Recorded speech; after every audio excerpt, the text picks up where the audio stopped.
භගවතු අරහතෝ සම්මා සම්බුද්දස්ස නමෝ තස්ස භගවතු අරහතෝ සම්මා සම්බුද්දස්ස නමෝ තස්ස භගවතු අරහතෝ සම්මා සම්බුද්දස්ස.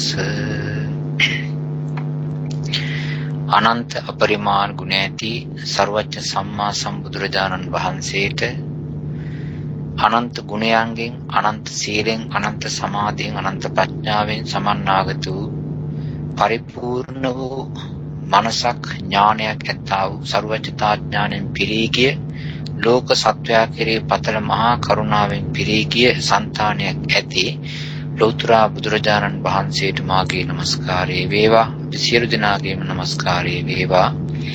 ඒ වාගේ මෙසේ নমස්කාර කිරීමෙන් චිත්තක්ෂණයක් වශයෙන් චිත්තක්ෂණ ගානක් වේවා උපදවා ගන්නා වූ මේ নমස්කාර කිරීමේ කුසල සිත්වල චේතනාවේ ආනුභාව බලයෙන්ුත් ඒ වගේම බුද්ධ ධම්ම සංඝයාන ත්‍රිවිධ අපරිමාණ ගුණානුභාව බලයෙන්ුත් අදත් මේ කියා දෙන්නා වූ ධර්ම කාරණා ටික සෑම දිනාටම වැටහේවා. තේරුම් ගැනීම සඳහා නුවණ පහළ වේවා. ශ්‍රද්ධාවත් ධර්මයේ කිරී පහළ වේවා ඇති වේවා. ඒ වගේ හිටි ගිලන් භාවයක් ඇති වෙන්නේ නැතුව වීර්ය ගතිය, නිරෝගී ගතිය, ශක්ති සම්පන්න මානසික ස්වභාවය ඇති වේවා. වීර්ය වශයෙන් කුසලයේ පැත්තට මේ දේශනා කරන කියා දෙන ධර්ම කාරණා පැත්තට යොමු වෙච්ච අවධානය වෙච්ච ඒ පැත්තට බර වෙච්ච සිහිය පහළ වේවා. ඒ වගේම වෙන කිසියම් බාධක අරමුණක් එන්නේ නැතුව මේ කියන ධර්ම කාරණා තුලම හිත රැඳේවා. ඒකාග්‍රතාවයේ මතුවේවා. සමාධි ගුණය වැඩිවා. ඒ වගේම සමාධියෙන් කුටු කරගත්තා සිහිය යොදලා, ඒ වගේම ශ්‍රද්ධාවෙන් පැහැදිලා සිහිය යොදලා සමාධියට කොටු කරගෙන සමාධියෙන් ඒකාග්‍රතාවයට හසුරුවාගෙන තිබෙනා වූ සෑම ධර්මයක්ම ප්‍රඥාව කියන ආලෝකයෙන්, ප්‍රඥාව කියන දැනුමින් හොඳට අවබෝධ කරගන්න ලැබේවා, අවබෝධ වේවා. ඒ තුළින් හැම දිනාටම ඒ උතුම් පිරිසිදු හිත රැකගත් ශ්‍රද්ධාව තුළ මතුවෙන ධර්ම කාරණේ කොටු කරගෙන ඒ වගේම දකින්නේ ප්‍රඥාව තුළින් සියලු ධර්මයන් විනිවිද දැක හැම දිනා මේ තුළින් උතුම් වූ නිර්වාණ ධාතුවත් අවබෝධ කරගන්න ලැබීවා කියලා අපි මෛත්‍රියෙන් ප්‍රාර්ථනා කරනවා. ඒ මෛත්‍රී සාගත ප්‍රාර්ථනාවත් එක්ක අද මේ පින්වතුන්ට මේ ධර්ම කාරණා ටික කියලා දෙන්න බලාපොරොත්තු වෙනවා.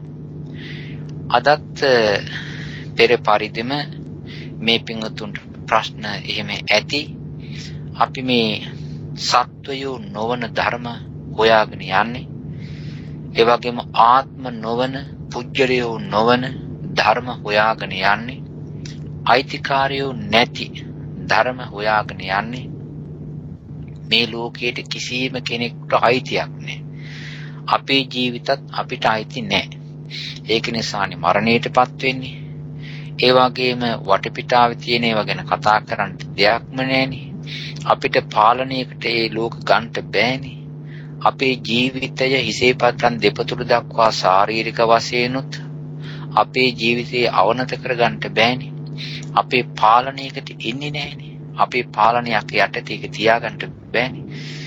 ඒ වගේම ඒ ශරීරයට බද්ධ වී තිබෙනා වූ ශරීරයේ කේන්ද්‍ර කරගෙන වැඩ කරන මනස අපිට ඕන විදිහට හිතෙන්නේ නැහැනේ. අපේ පාලනයට යටත් නැහැ. ඒක නිසා මේ කියනා වූ මේ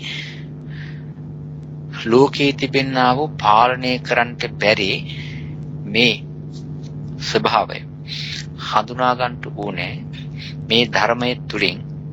ඒක නිසා මේ පාලනය කරන්න බැරි ධර්ම තිබෙනවා නම් කරන්න තියෙන්නේ මොනවද?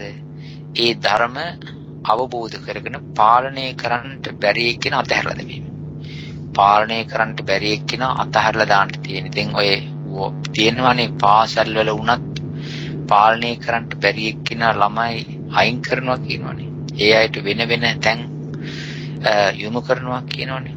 ඒ වගේම අපිට තිබෙන්නේ අපේ පාලනයට යට නොවන යම්කිසි ධර්මයක් වේ නම් ඒ සියල්ල අතහැරි දැමීමයි. එහෙම බැලුවයින් පස්සේ අපිට මේ ඔක්කොම අපේ ජීවිතයේ මමත්වෙන් අතහරින්න වෙනවා. ඒ නිසා මේ මමත්වය කියන එක මගේ කියන එක අපි ග්‍රහණය කරලා තිබෙනවා මේ පුංචි සියුම් ධර්ම. පුංචි සියුම් වෙච්ච අතිශය මෘදු වෙච්ච අතිශය සියුම් වෙච්ච සූක්ෂම වෙච්ච එසේ පවතින ධර්ම ස්වභාව පොකුරු ගොඩවල් වශයෙන් ඇවිල්ලා පොකුරු ගොඩවල් වෙලා අපිට ලොකුවට පේනවා. ඒ සියුම් ධර්ම කාණ්ඩ ගොඩවල් හැදිලා පොකුරු හැදිලා ගුලි ගුලිලා ලොකුවට පේනකොට අපි ඒවා පුංචි ධර්ම හැටියට නෙමෙයි අපි ගන්නෙ, ඒවා සාමූහික ගොඩවල් සංඛ්‍යාවෙන් ගන්නෙ. ගොඩවල් හැටියට ගන්නෙ, ස්කන්ධ හැටියට ගන්නෙ, රාශි හැටියට ගන්නෙ. මේ රාශි හැටියට, ගොඩවල් හැටියට, ස්කන්ධ හැටියට, මිටි හැටියට, රංචු හැටියට ගත්ත ගැනීම අපි ඒවට අපේ කියලා තමයි අරගෙන තියෙන්නේ. අපේ ගොඩ, අපේ රාශිය, අපේ ස්කන්ධ, අපේ දේ කියලා. ඉතින් මේවා මේ අභිධර්ම කියන මේ දේශනාවෙන් විග්‍රහයෙන් කරන්නේ ඒවා ගොඩවල් ලියා ගැනීමයි. ඒ ගොඩවල් ලියාගෙන යනකොට අමාරුයි. ඒ තරම් ගැට බැඳිලා ගැට වැටිලා. ඉතින් ගැට ගැහිලා අපිට තිබෙන සමූහ ඝණයක්. ඒ නිසා සමූහ ඝන සංඥාව තිබෙනවා. සන්තති ඝන සංඥාව තියෙනවා. ඒක නිසා මේ සමූහ ඝණයට යට වෙලා තියෙන මේක. ඒක නිසා අපිට දැන් මේකෙන් පිටක් වෙනවා. මේක පොඩියට මේ ගැට කප අයින් කර යන්න. ඒක නිසා මේක සුළුපටු වැඩක් නෙවෙයි මේ අපි කරන්නේ.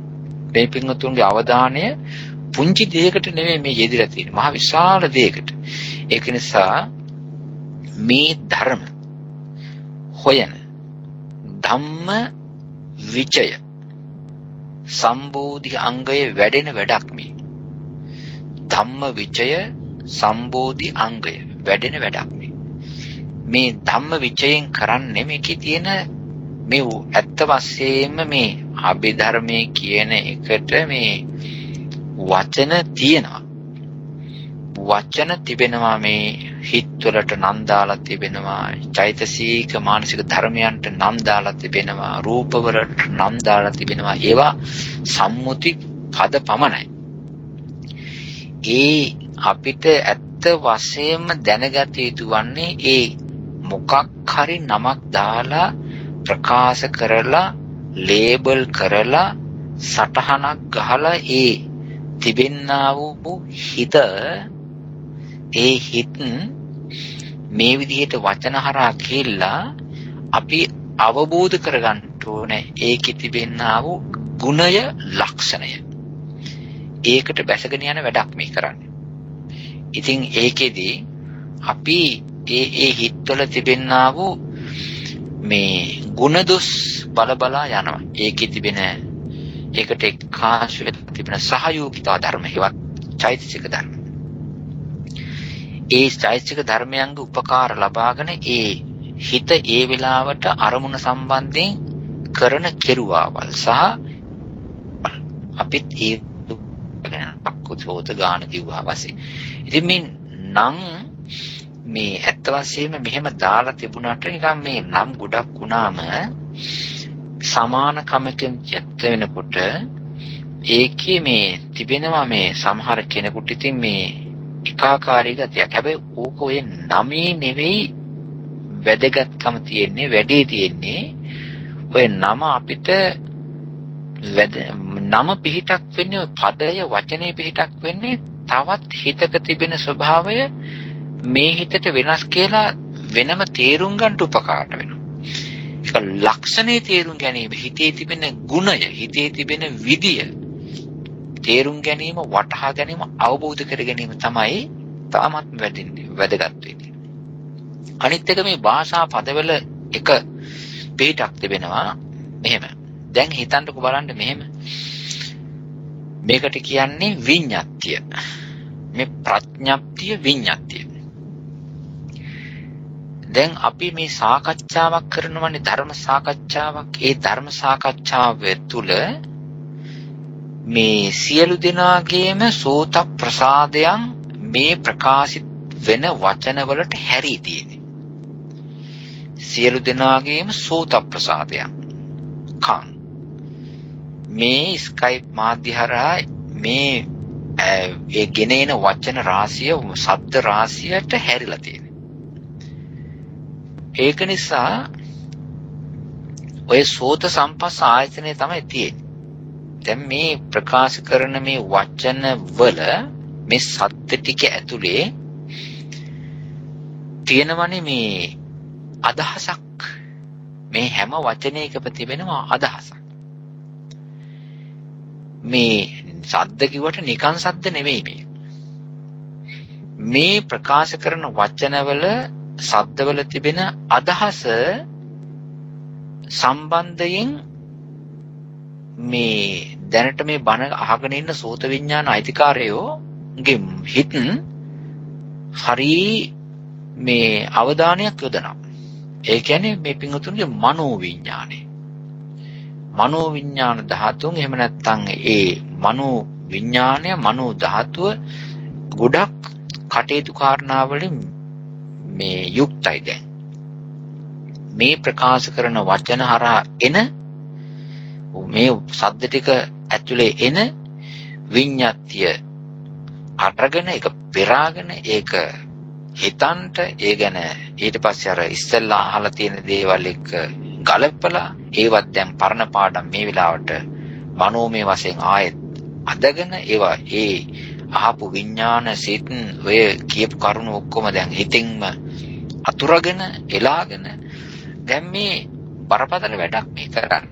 ඒක නිසා අපි හිතමු මෙහෙම දැන් මේ වචන නැහැ කියලා. දැන් මේ නම් ගම් මොකක්වත් නැතුව අපි කොහොමද කරන්නේ මේක? දැන් මාත් සද්ද නැතුව මෙහි ඉන්නවා.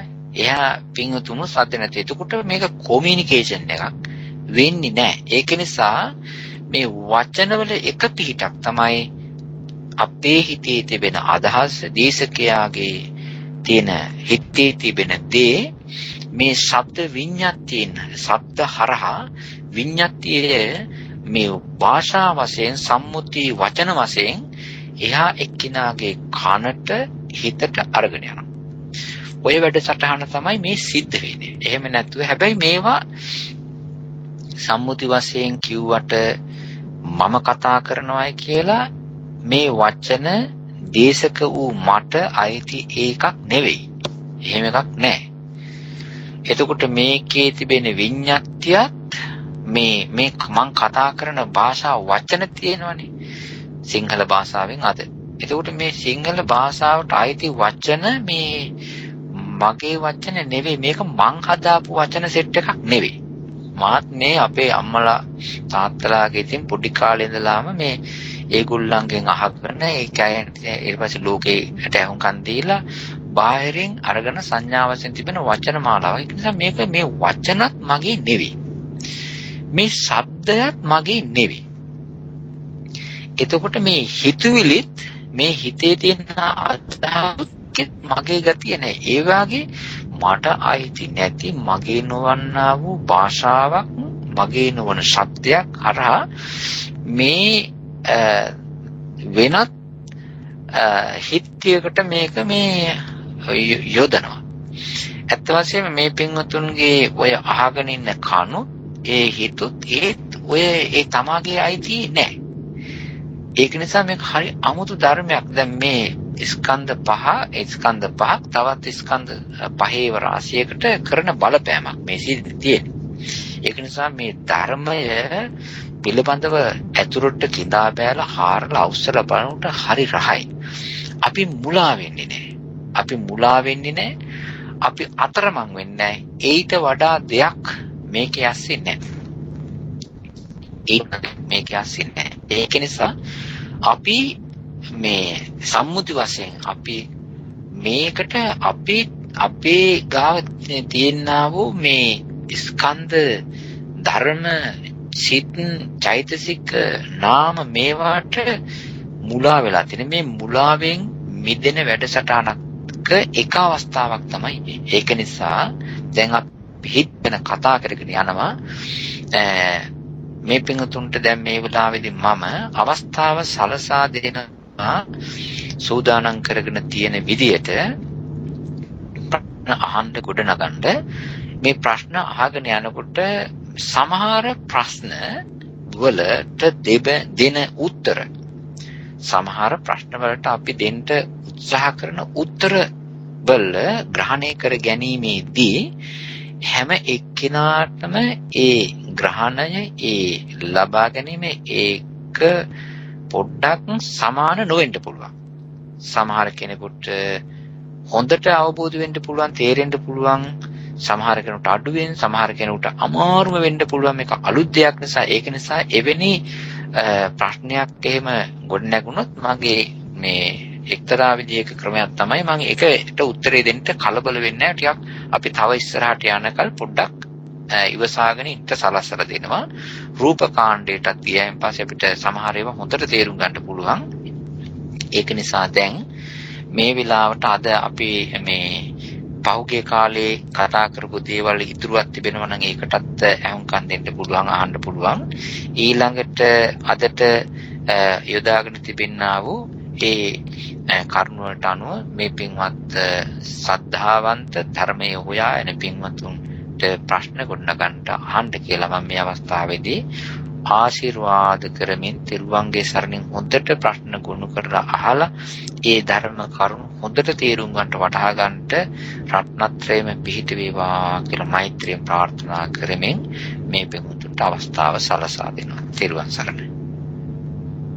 තිරුවන් සරණයි ස්වාමීන් වහන්සේ.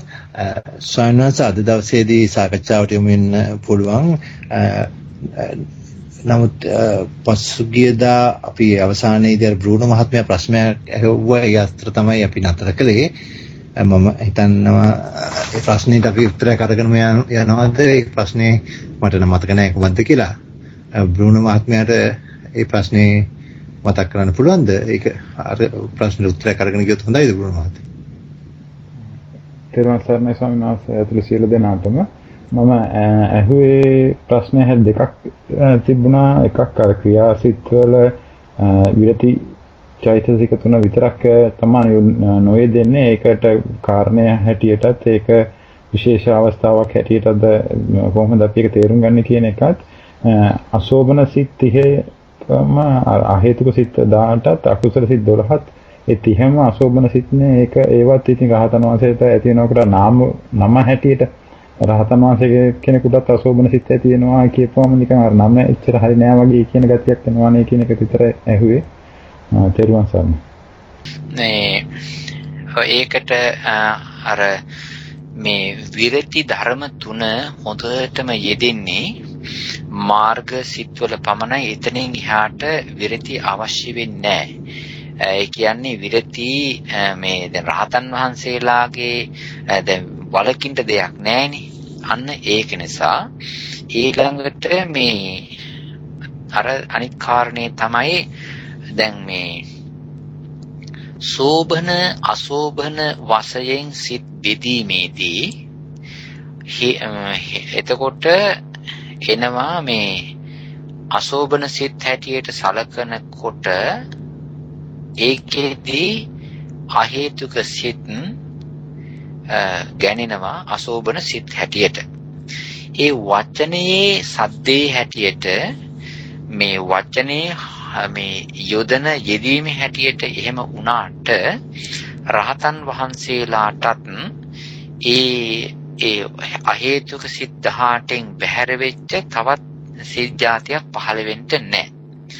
ඒකට මොන නම සඳහන් කළත් ඔය අකුසල් ඇරෙන්න අහේතුක සිත් වලට මොන නම සඳහන් කළත් සෝබන අසෝබන කතාව යටතේ හෝ වේවා වෙනත් වූ නමකින් හෝ වේවා යෙදුවා මේ කතා කළත් ඒ චිත්ත වීතියක් රහතන් වහන්සේලාට අහේතුක සිත් හරහා සිද්ධ වෙනවා නම් යෙදෙනවා නම් අනිවාර්යයෙන්ම ඒ කියන්නා වූ ඒ මේ චක්කු විඥානාදී ඒ සිත් ඒකාන්තයෙන්ම පහළ වෙනවා.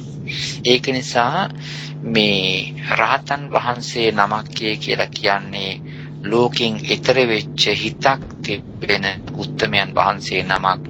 ඒ උනත් උන්වහන්සේලාට හිත් පහළ වීමේදී අකුසල් සිත් ඇරෙන්න අනිත් අවශ්‍ය කරන්නා වූ හේතුඵල ධර්ම රාශියේ තිබෙන හිත් පහළ වෙනවා. වෙන්නේ ඒවා ප්‍රතිචාර දැක්වීමේදී උන්වහන්සේලා ගැටීමක් හදාගන්න නැතුව ක්‍රියා මාත්‍ර පමණක් සිද්ධ වෙන නිසායි. ඒක නිසා චක්කු විඥාන කියන හිත උන්වහන්සේලාට පහළ වෙනවා. සෝත්ත විඥාන හිත පහළ වෙනවා. ඒක නිසා වචනේ ප්‍රශ්නයක් නෙවෙයි. අනිත් එක තමයි මෙහෙම තියෙන දැන් අපි හිතමු මේ රහතන් වහන්සේලාට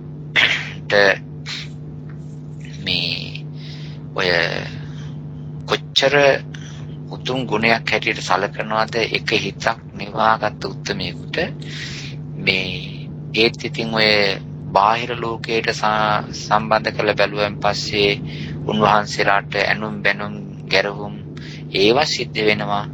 ඒවත් ඇත්ත වශයෙන්ම කර්ම වශයෙන් එන්නා වූ දේවල්.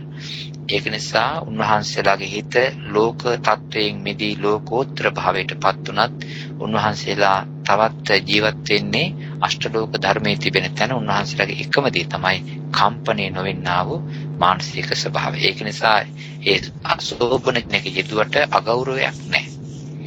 තේරුවන් සරණයි. ඒකට මම දාලා චූටි ප්‍රශ්නයක් තියෙනවා ස්වාමීන් වහන්සේ. එතකොට ඒක ඒවවල එදෙනවානේ චෛතසික තියෙනවානේ. ආලෝභ දෝෂ මොහ වගේ අනිත් ඉතුරු චෛතසික සේරම අව්‍යාකෘත වෙන්නේ කොහොමද ස්වාමීන් වහන්සේ? ඒක අපිට තව පොඩ්ඩක් පැහැදිලි කරලා දෙන්න පුළුවන්ද? එතකොට ඒ අර දැන් අපිට කුසලයක් කරනකොට ඒක විපාකයක් තියෙන එක තේරුම් ගන්න පුළුවන්. අරකේ ක්‍රියාමාත්‍රයක් කියලා විතරක් වෙන්නේ ඒ චෛතසික වල මොකක්ද ඒ තියෙන වෙනස කියන එක පොඩ්ඩක් තව පැහැදිලි කරගන්න පුළුවන් ස්වාමීන් වහන්සේ. මේ ඒකේ තියෙන වෙනස තමයි මේ ඔය චේතනාවේ තිබෙන ප්‍රධාන අංගයක්. දැන් මේ චේතනාවේ තිබෙනවා අමුතුම ගතියක්. ඔය චේතනා කියන චෛතසිකය මහ පුදුම කෙරුම්කාරයක්. ඔය චේතනාව කියන චෛතසිකය. දැන් සර්වචිත්ත සාධාරණ හිත හත යටතේ තමයි තියෙන්නේ. පස්ස වේදනා සංඥා චේතනා කියනකොට හතරවෙනි සංඛ්‍යාවට තමයි ඔය ගණන් කිරීමේ හැටියට තියෙන්නේ. මේ චේතනාවේ තිබෙනවා මේ ගතියක් එනවා සහජාත චේතනා අවස්ථාව. මේක බර වැඩි වේදන්නේ නැහැ. මම මෙහෙම කියන්න ගිහලා එහෙම එක්කුත් තියෙනවා. මෙහෙම කියන්න. ඕක කියන්න ගියන් පස්සේ ඔක්කොගෙම හිත එහෙම වෙයි. එහෙම කියන්න. මේ ඔය චේතනාවේ තිබෙන මහත්යා මේ එකතු කරන, එක්රැස් කරන, නෝට් කරගන්න ඒ වගේම ඕකට ගැඹුරු මහා ටෙක්නිකල් වර්ඩ් එකක් තිබෙනවා අபிසංකරණ ගතිය කියලා. ඔය මහා වචනේ මහා බරපතල වචනෙන් කියන්නේ එක්කාසු කරනවා, රැස් කරනවා, ගුලි ගහ ගන්නවා කියන එක. එහෙම ගතියක් තියෙනවා. ඔය ගුලි ගහ ගන්න එක්සු කරන, රැස් කරන එකට මේ ගොඩාක්ම දිගට යන්න උදව් වෙන උපකාර කටයුතු කරන අය තමයි ලෝභයයි, ද්වේෂයයි, මෝහයයි. එතකොට අලෝභය ඒකේ තිබෙන අලෝභයත් එක්තරා අවස්ථාවකදීම කරනවා. දැන් මේ රහතන් වහන්සේගේ හිතේ ඔය චේතනාවේ ඔය කියන්නා වූ ඔය එක්කාසු කරන ගතිය අර හතර හන්දි කඩලා වගේ දාලා තියෙන්නේ. ඒක නිසා රහතන් වහන්සේගේ හිතේ චේතනාව තියෙනවා. චේතනාව තියෙන්නේ මේ හරිම බැරන් චේතනාවක්. කියන්නේ ඒකේ අර එක්කාසු කරන ගතිය සම්පූර්ණම නැති භංග කරලා ඒක කඩලා ඒක නිකම් මේ ඒක අඩපණ කරලා කියන එකත් ගැලපෙන්නේ නැහැ. ඒකේ තිබෙනා වූ කිසිම දෙයක් ආයෙ එකතු කරගන්න කාසු කරන්න බැරි වෙන විදිහටම උඩු කුඩිය පල්ලා තියෙන එක. හැබැයි ඒ චේතනාවේ හිතවල චේතනා වැඩ කරාට ඒ චේතනාව දැන් ඉස්සරහට එක්කාසුවක් කරන්නට ඔලොගුව බෑග් එකේට දාගන්න මොකක්වත් කරන්නේ. හැබැයි නිකන් අර අනිත් චෛතසික ධර්මයන් හසුරුවන ගතිය පමණක්ම කරනවා. ඒක නිසා අලෝභය තිබුණත්, අද්වේෂය තිබුණත්, අමෝහය තිබුණත් ඒ රහතන් වහන්සේලාගේ හිතේ එයා කොච්චර හොඳට ඒ තුන් දෙනා ඇවිල්ලා හිටියත් ලෝභ නම් එන්නේම නැහැ. මේ හොඳට හිටියත් ඒ කිසිම දෙයක් එකතු කරගන්න බැරි නිසා ඒ වෙලාවට ඉදිරිපත් වෙන අරමුණු 6ට අනුව දකින්න දෙයක්, අසන දෙයක්, ස්පර්ශ කරන එහෙම නැත්නම් ගඳ සුවඳ දිවීම වශයෙන්, රස වශයෙන්, හිතීම වශයෙන් තියෙන දෙයක් පිළිබඳව උපේක්ෂා සහගතව රැස් කරන්නේ නැතුව පවත්වන මානසිකත්වයක් තියෙන හින්දා තමයි ක්‍රියාමාත්‍ර කියලා කියන්නේ. අනිත් එක තමයි බලන්න මෙන්න මෙහෙම එකක් තියෙනවා මේ. දැන් මේ අපි වර්තමානයේ හිටියාට අපිට තියෙන වර්තමානයේ හිතක් තමයි. අපිට දැන් මේ දැනට තියෙන්නේ අපිට දැන් මේ වෙලාවේ අහන මේ වෙලාවේ ක්‍රියාත්මක වෙන හිතක්.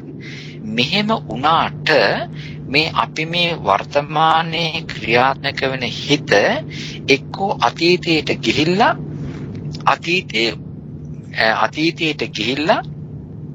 අතීතය වර්තමාන කරගෙන බැඳගෙන අයිති කරගෙන ඉන්නවා.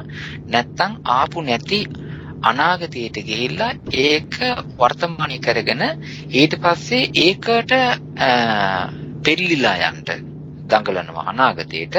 ඊට පස්සේ අතීතය පිළිබඳව මේ ඔය විදිහට ඇලීමෙන් ඉන්නවා.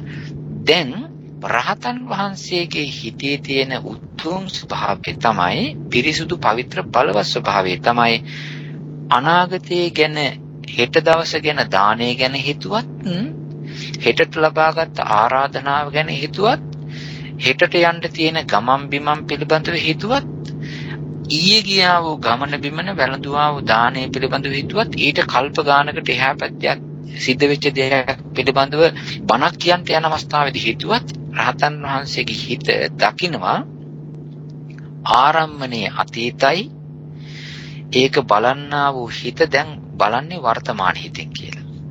මේ සිද්ධිය දානයේ ගෙතරට යෑම හිත අනාගතයි. නමුත් ඒ අනාගතයේ සිද්ධ වෙන සිදුවීම අරමුණු කරන්නේ මේ වර්තමාන හිතෙන් කියලා දකිනවා. ඕක මේ සාමාන්‍ය කෙනෙකුට නෑ. ඒක නිසා ඔය මට්ටමේ පවතින නිසා ඕක ක්‍රියාමාත්‍ර එක පමණයි. ඒක නිසා ගොඩ ගන්නෑ. ඒක නිසා වැඩේට අරමුණට ක්‍රියාව පමණ සිද්ධ කරනවා. එක්කාසු කිරීමක් නෑ කියන එකයි ඔගේ තිබෙන ස්වභාවය. තෙරුවන් සරණයි. තෙරුවන් සරණයි ස්වාමීන් වහන්සේ. හොඳයි.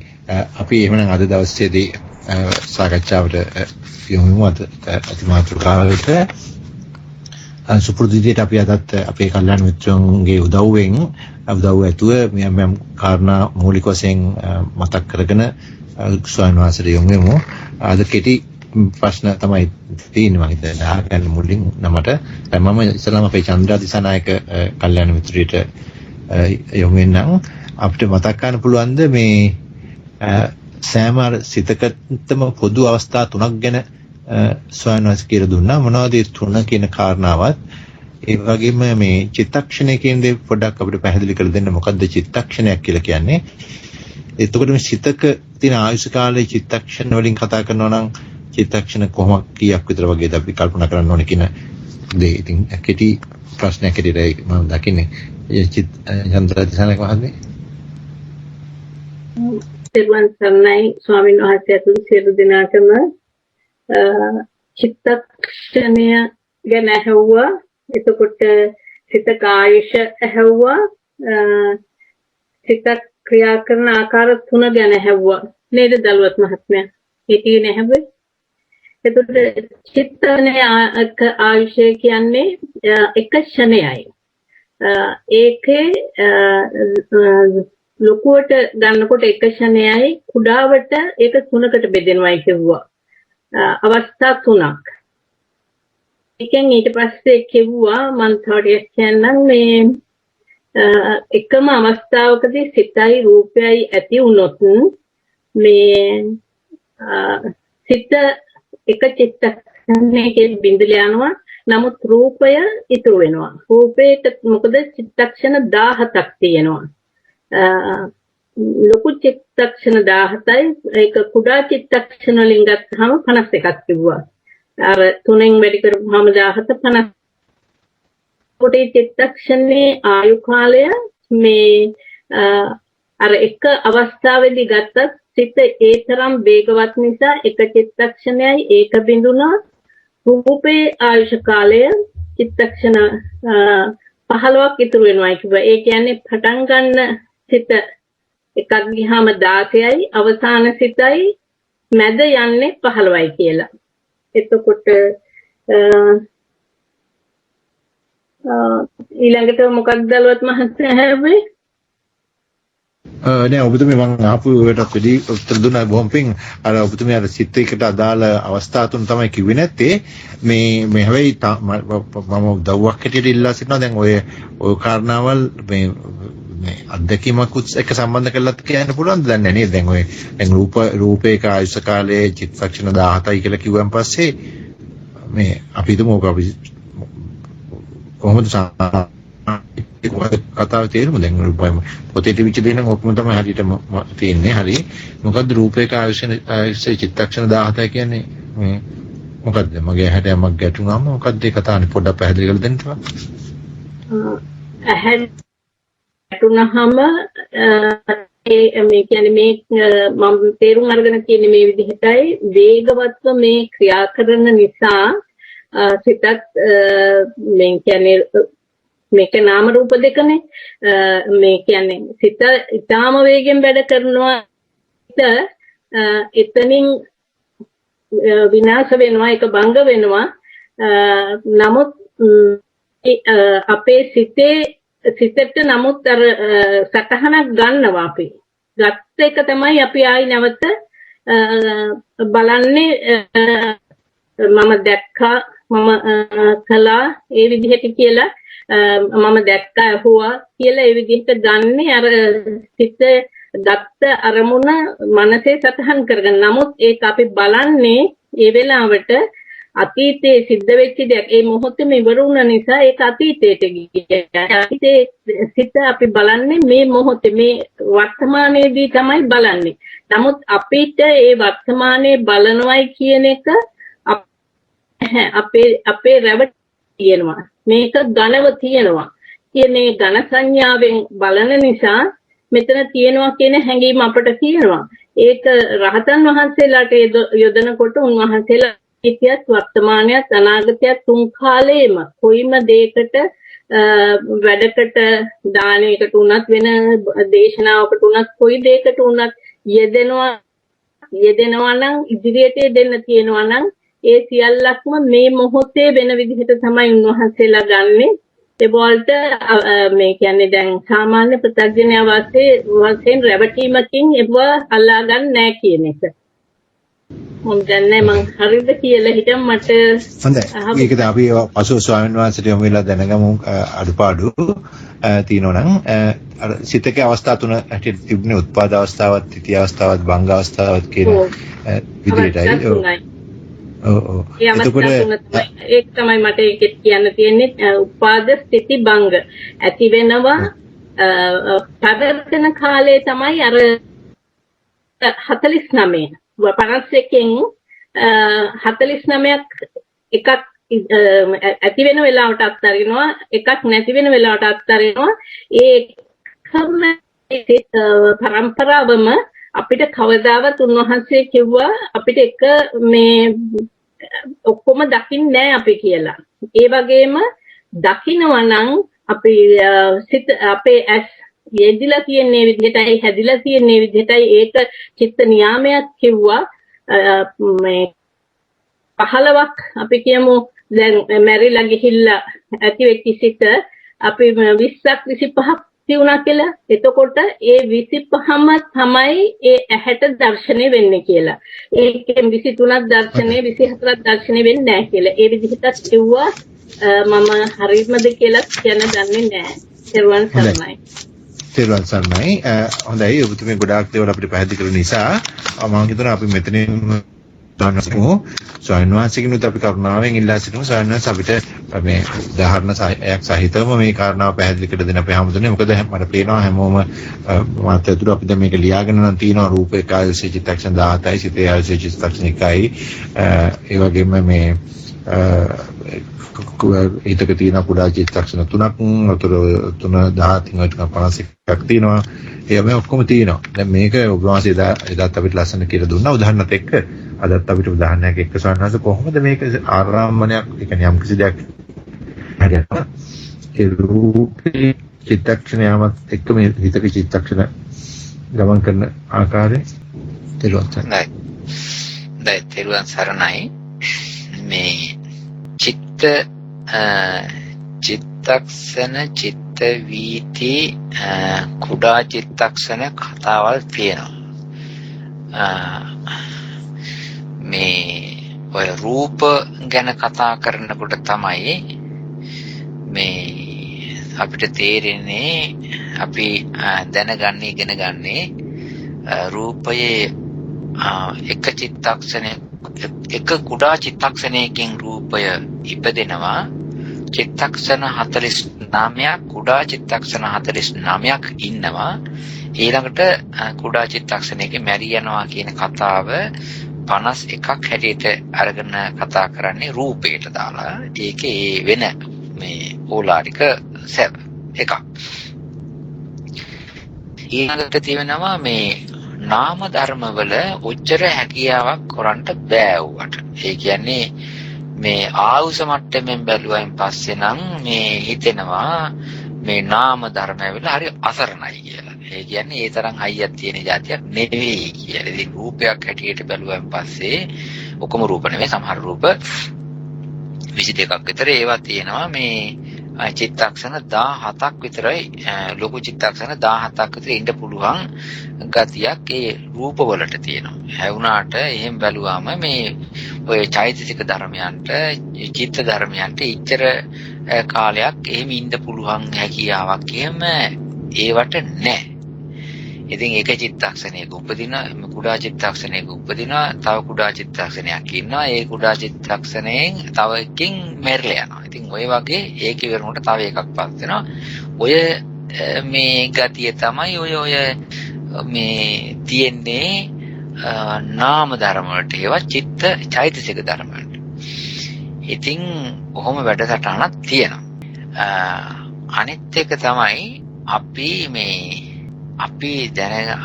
අවංකවම කියනවා නම් අපි ඔක්කොම ඇවිල්ලා මේ සිත් ගැන කතා කළාට මේ සිත් චෛතසික එහෙම නැත්නම් චිත්ත වීති ගැන කතා කළාට මේ චිත්ත වීති එකක්වත් නිකන් එකක් වෙන් කරගෙන එක චිත්ත වීතියක් වෙන් කරගෙන ඒ චිත්ත වීතිය නිකන් අර මේ බිත්තියට ඇලිලා තිබෙනා වූ පුංචි නූලක් වගේ මේ ගලවලා අරගෙන ඒ නූලේ නිකන් මේ කෙඳි ගණන් කරන්න වගේ හරි එහෙම නැත්නම් පුරුක් ගණන් කරන්න වගේ හරි එහෙම ගණන් කරන්න පුළුවන් හැකියාවක් තියෙනා වූ කොටාසයක් නෙවෙයි අපි. නමුත් අපි මේ ධර්මය ඉගෙන ගන්නවා මේ ප්‍රයෝජනයක් සඳහා. මේ චිත්ත වීතියක තිබෙන මේ වැඩේ එක චිත්ත වීතියක තිබෙන ස්වභාවය ඉතා වේගෙන් සිද්ධ වෙනවා. ඒ වේගවත් වූ හිතක පහළ වෙන්නා වූ ඒ හිත හඳුනාගෙන ඒ හිතවල තිබෙන ඇතිවීම නැතිවීම හඳුනා ගැනීමේ හැකියාව චිත්ත වීතියක චිත්තක්ෂණ ගණන් කරන්න පුළුවන් මට්ටම තියෙන්නේ ලෝතුරා බුදුරජාණන් වහන්සේට පමණයි. ඒ උන්වහන්සේ පිරු පාරමී ධර්ම ශක්තියේ පිරුවා වූ ඒ කුසල ශක්තියේ වඩලා තිබෙන ප්‍රඥාවේ ආනුභාවය හින්දා මේ ලෝතර බුදුරජාණන් වහන්සේ ඔය මානසික ශක්තිය ගන්න ඔය ස්වභාවය ඔයතර ඉහළට හිත දියුණු කරන්නට සාරා අසංකේය කල්ප ලක්ෂයකට වැඩි කාලයක් උන්වහන්සේ හිත දියුණු කරා. ඒ තරම් දීර්ඝ කාලයක චිත්ත පුහුණුවකින් ලබාපු ඉතා ඉහළ මානසික ඥානයක් ඥාන සම්පත්තියක් සර්වඥතා ඥානයක් උන්වහන්සේට තියෙනවා. පසේ බුදුරජාණන් වහන්සේට තියෙන්නේ ආසංඛ්‍ය කල්පලක්ෂ 2යි. එතකොට මේ රහතන් වහන්සේ නමකට තිබෙන්නේ කල්ප ලක්ෂයයි. එතකොට රහතන් වහන්සේටත් පේන්නේ ලෞතර බුදුරජාණන් වහන්සේට වඩා අඩු මට්ටමකින්. ඒ කියන්නේ එකක් පේන්නේ නැහැ. හැබැයි එකේ අපි හිතමු එකේ 100ක් ගත්තාම පස්සේ මිටියක් කියලා අන්න ඒ වගේ සෙට් එකකින් පේනවා. හැබැයි ඒ මිටියක චිත්ත වීති මිටියක තියෙන්නේ මේ කියවන දේ උන්වහන්සේලා එක මේ ග්‍රහණය කර ගන්නවා තේරුම් ගන්නවා මේක මේ චිත්තය කියලා ওই විදිහට මේ සන්තතියක් ඔන්න සන්තතියක් පීලියක් හැටියට තමයි තේරුම් ගන්න. ඔක අපිට ගියාන් පස්සේ අපි ඊට වඩා බොහෝම මේ මුල් අවධියක ඉන්නේ.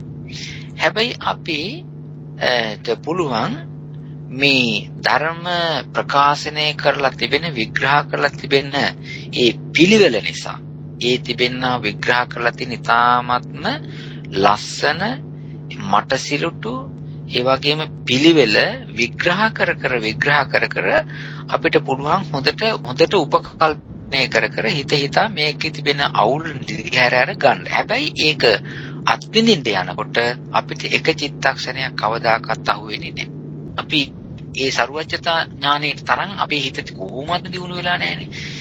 දැන් අපිට හම්බ වෙන්නේ අපි හිතමු දැන් මේ එක ධර්මයක් දකින්න චිත්තක්ෂණ පේලි වලින් හදාගත් පේලි තියෙන එහෙම නැත්නම් සිත් බාගානක් යනවා.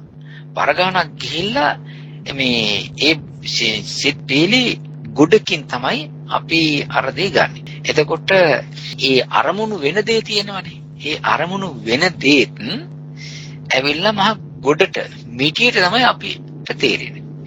ඒක නිසා අපි ප්‍රායෝගිකව යනකොට මේ චක්කු විඥාන කතා කරනවා, සෝත විඥාන කතා කරනවා. ඒ හැම එකකම තියෙන්නේ සෝත විඥාන අපි හිතමු මේ චක්කු විඥාන තිබෙන්නා වූ චිත්ත වීති. ගානකින් තමයි ඔය වැඩේ සිද්ධ වෙන්නේ. අපි හැබැයි අපිට තිබෙනා වූ විඥානපේ කියන්නේ ඒ චක්කු විඥානයේ තිබෙන රූපයක් දකින චිත්ත වීති සිත් පෙළ තනි සිත් පෙළත් හැටියට නිකන් අර නූලක් වෙන් කරලා ගන්නා වගේ බැරියාව නිසා ඒක කරන්න අපිට බෑ. නමුත් අපි ඒ වගේ එක සමාන සිත් පෙළි නිකන් 100ක් විතර එක දිගට ඇදුවන් පස්සේ අර නූල් ටිකක් එකතු කරායින් පස්සේ එකට මේ තිබ්බන් පස්සේ ඝන නූලක් වගේ වෙනවනේ. අන්න ඒ වගේ කරලා අපිට මේක ධර්මයේ තේරුම් ගන්න පුළුවන්. චිත්තක්ෂණේ කියන කතාව කිව්වට ඒ චිත්තක්ෂණේ කොච්චර පුංචිද කොච්චර ප්‍රමාණය කියලා එහෙම මේ නුවණින්ම හසුරව ගන්නව ඇරෙන්න ඒක ග්‍රහණය කර ගන්න බෑ. ඒක සාමාන්‍ය චිත්තක්ෂණේ කියන එක සාමාන්‍ය මම හිතන තාලෙට මේ අර නැනෝ සෙකන්ඩ් කියලා කියනවා ඒකත් ප්‍රමාණවත් නෑ කියන එක තමයි. ඒක නිසා අපි ප්‍රායෝගික ලෝකයට යනකොට මේ කියන දේ අපි අවබෝධාත්මක ප්‍රායෝගිකව අපි අත්විඳින හැටියට ගත්තයින් පස්සේ අපි තේරුම් ගනිමු වටිනවා මේ හැම එකෙම තිබෙන චිත්තක්ෂණ තමයි. චිත්තක්ෂණ 17 ඒවා ඊට අඩු වශයෙන් තියෙන ඒවා මිටි වශයෙන් එහෙම නැත්නම් පොකුරු එහෙම නැත්නම් පේලි ගොඩක් ගිහිල්ලා තමයි මේ වැඩේ කරගන්නේ. තවත් එකක් මට මතක් කරන්න ඕනේ. දැන් මේ අපි හිතමු ඔය අපේ ඉස්සරහා තිබෙන මොකක් හරි දෙයක් පිළිබඳව අපි ඇහැ ඇරලා බලනවායි කියලා. ඒ ඇහැ ඇරලා බලනකොට ඒ ඇහැ ඇරලා බලන තැන තිබෙනවනේ අපේ අරමුණු කරන තැන තිබෙනවනේ මේ රූපයක් එනත වර්ණ රූපයක් තියෙනවනේ. ඔය වර්ණ රූප මේ ඔය බැලුවට ඔතන තිබෙන වර්ණ රූප එක තත්ත්වයක් නෙවෙයි ඔතන බලන්නේ. වර්ණ රූප අපි බිත්තිය දිහා බැලුවම අපේ බිත්තිය අපි කොතෙන්ට හරි මේ යොමු කරනවා. ඒ යොමු කරපු ගමම එතන නිකන් මණ්ඩියක් වගේ හැදෙනවනේ. ඔය ඔතන බලන්නේ නිරූපේ එතන තිබෙන රූපයක තනි රූපයක් නෙවෙයි. රූප ලක්ෂ කෝටි ගානක තිබෙන රූප මණ්ඩියක තිබෙන මේ වර්ණ රූප සමූහයක් ගණයක් තමයි ඔය අපි මේ ඔය ගන්න. ඒ කියන්නේ චක්කු විඥාණයට ඔය පොඩි තනි රූප මිටියක තිබෙන මේ එහෙම නැත්නම් රූප කලාපයක තියෙන එක ඉස්සරහට කියන්න එකක් ගන්න එකපාර ඒක බෑ. මිටියකට තියෙන එකක් අල්ලකට තමයි ඔය ඩක් ගාලා ගන්න. ඒ මිටියට අල්ල ගන්නකොට එක වයස ප්‍රමාණයක තමයි අපිට අහුවෙන්නේ. ඒක නිසා චිත්ත වීතිය ප්‍රායෝගිකව දකින්න උත්සාහ කරන්නේ නැතුව දැන් මේ චිත්ත වීති ගොඩක් මෙන්න මේ විදිහට වැඩ කරනවා කියලා අන්න ඒම එකක් පුළුවන් කියන එක අඳුන් ගැනීම හොඳයි. තෙරුවන් සරණයි. තෙරුවන් සරණයි හැමදෙනාටම. මේ ස්වාමීන් වහන්සේ අතරයි. ඔව් දැන් අර මේ ස්වාමීන් වහන්සේ මේ පංචද්වාරා වර්ජනය යෙදෙන චිත්ත වීතියක චක්කු විඥාණයෙන්නේ බාහිර තියෙන අරමුණක් ගන්න ඒ චක්කු විඥාණයෙන් ඇහෙන් අරමුණක් ගන්නවා හරි එම බාහිර අරමුණක් ගන්න ඒ අවස්ථාවේනේ. එතකොට ඒ ඉතුරු ඔක්කොම මේ චිත්ත වීතියේ තියෙන ඉතුරු අනිත් 16 කිසිම වෙලාවක බාහිර අරමුණ ගන්න නැහැනේ. ඉතුරු ටික ඊට පස්සේ අභ්‍යන්තරයේ වෙන දෙයක් නේ. එතකොට අපි අර රූපයක් හරි බාහිර අරමුණක් ගන්නවයි කියන්නේ බොහොම එකම එක සිතකින් නේද ඔය මේ චිත්ත වීතියේදීම. ඒක හොඳ ප්‍රශ්නයක්. මේ චිත්ත වීතියක මෙන්න මෙහෙම එකක් තියෙනවා. දැන් අපි හිතමු අපි මේ මොන හරි කටට දාගත්තා. එතකොට කටට දාගත්තේ අපි හිතමු අකුරු කෑල්ලක් හරි මොන හරි මේ දෙයක් ඔය පෙර කෑල්ලක් හරි දාගත්තාන් පස්සේ ඕකේ ඇස්සේ තියෙන රසයක්. ඔය රසයේ හොඳට දැනෙන්න. ඒ කියන්නේ අර පෙර කෑලි වටේ තියෙන අපන්න නැතුව දෙන වටේ තියෙන ගෑවිච්ච ටික අපි අර මේ කටේ ගෑවෙන හැටි නෙවෙයි. ඒ පෙර කෑල්ල ඇතුලේ තිබෙනා වූ නියම රහ දැනෙන්න අපිට හපන්න ඕන. ඒ හපනකොට ඒක පෙර කෑල්ල එකපාරක් දත් දෙකට අල්ලලා හරියන්නේ නැහැ. ඒ උඩ ඇඳයි දත් යට ඇඳයි දත් දෙකට මේක කීප ගමනක්ම එහෙම මිරිකවන්න ඕනේ. ඒකට අපි වචනේ පාවිච්චි කරනවා හපනවායි කියලා. හපනවායි කියලා කියන්නේ උඩ ඇඳේ දත් වලට යට ඇඳ දෙකට හොඳට තෙරපවනවා කියන එකනේ ඔබ. මේ වැඩේ ගොඩක් කරන් පස්සේ තමයි ඒකේ ASCII තිබෙන්නා වූ දේවල් උඩට මාතු වෙලා ඊට පස්සේ ලිහිලා ඒ කුට්ටිය පෙර කෑල්ල කුට්ටියට තිබෙච්ච එක ලිහිලා ඒකේ තියෙන රසය ඊට පස්සේ දැනෙන්නේ. ඕකත් ඔහොම හිතේ තියාගන්නකෝ. දැන් අපි චිත්ත වීතියකින් සමහර කොටස් මම මේ වෙලාවේ කියන්නේ නැහැ.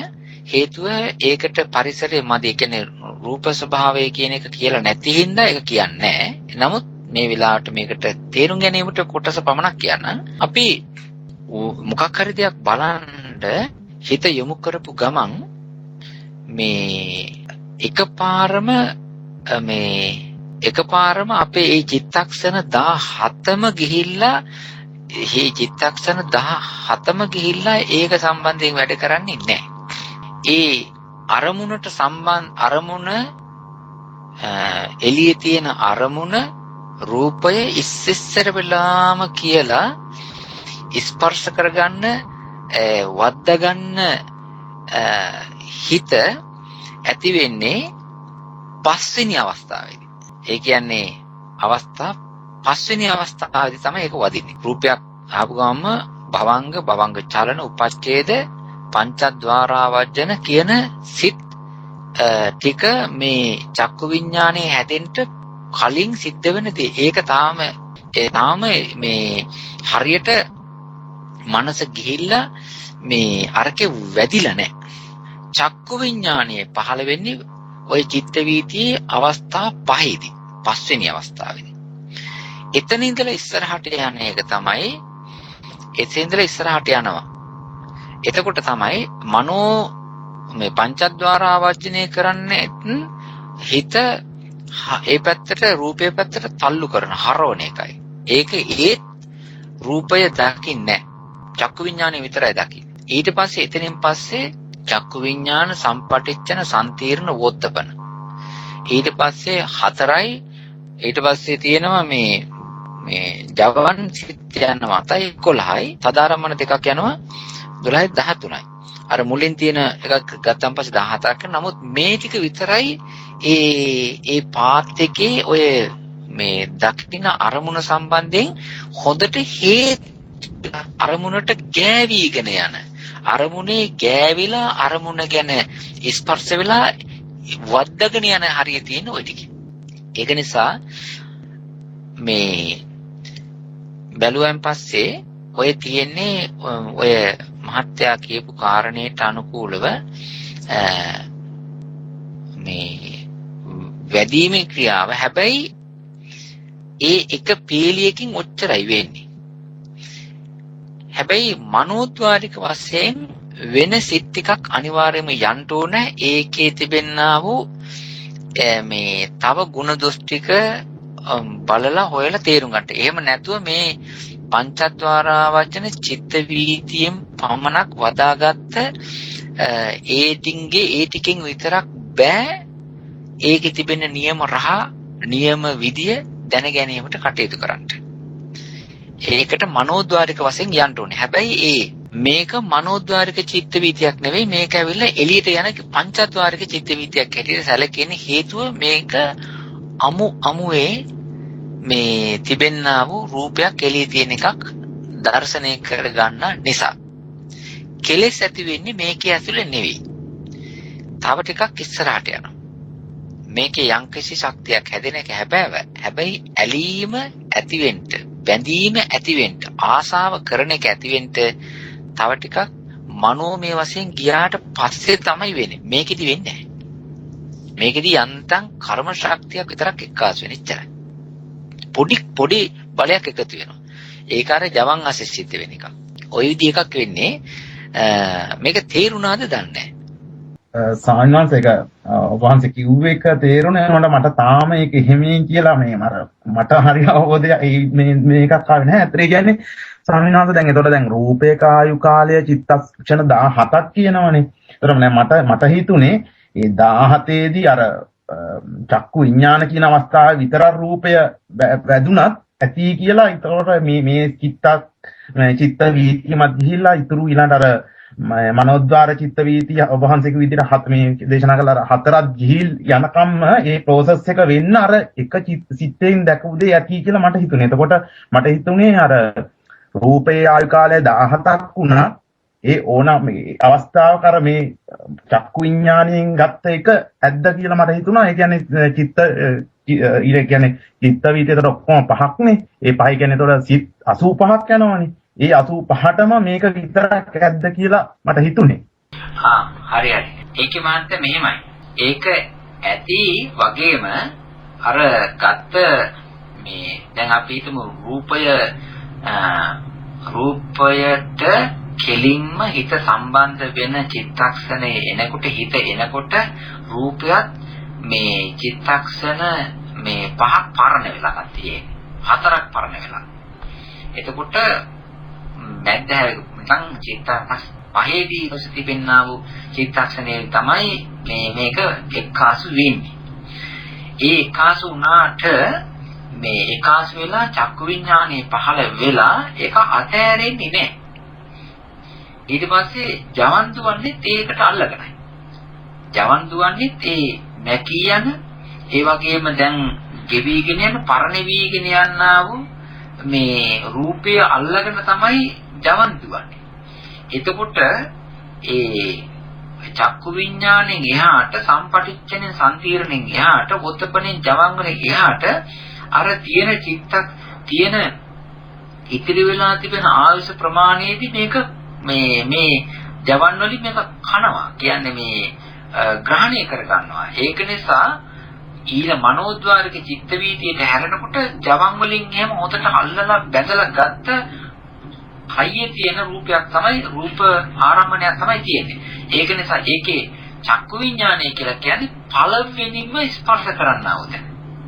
පළවෙනිම ස්පර්ශ කරන්නා වූ තැන. ඒක නිසා ඒකට මනෝ විඥාණයට යනකොට මනෝද්වාරික චිත්ත වීතියට යනකොට හොඳට මේක අහුවෙලා දැකගෙන දැනගෙන තියෙනවා. ඒකෙන්ද ඒකේ අමාරුවක් වෙන්නේ නැහැ. තේරුම් ගන්න. පැහැදිලි සම්මාස තේරුම් ගන්නයි. මසානවාස්ට මේ නම් අද මේ ඒ කාරණාවන් වලට ඔබ වහන්සේ තවදුරටත් පැහැදිලි කර දෙන්න. තේරුම් ගන්න. හොඳයි. මේ අපි ඔය කරුණු ටික තේරුම් ගන්න ඉස්සෙල්ලා මෙන්න මෙහෙම හිතමුකෝ බලන්න දැන්.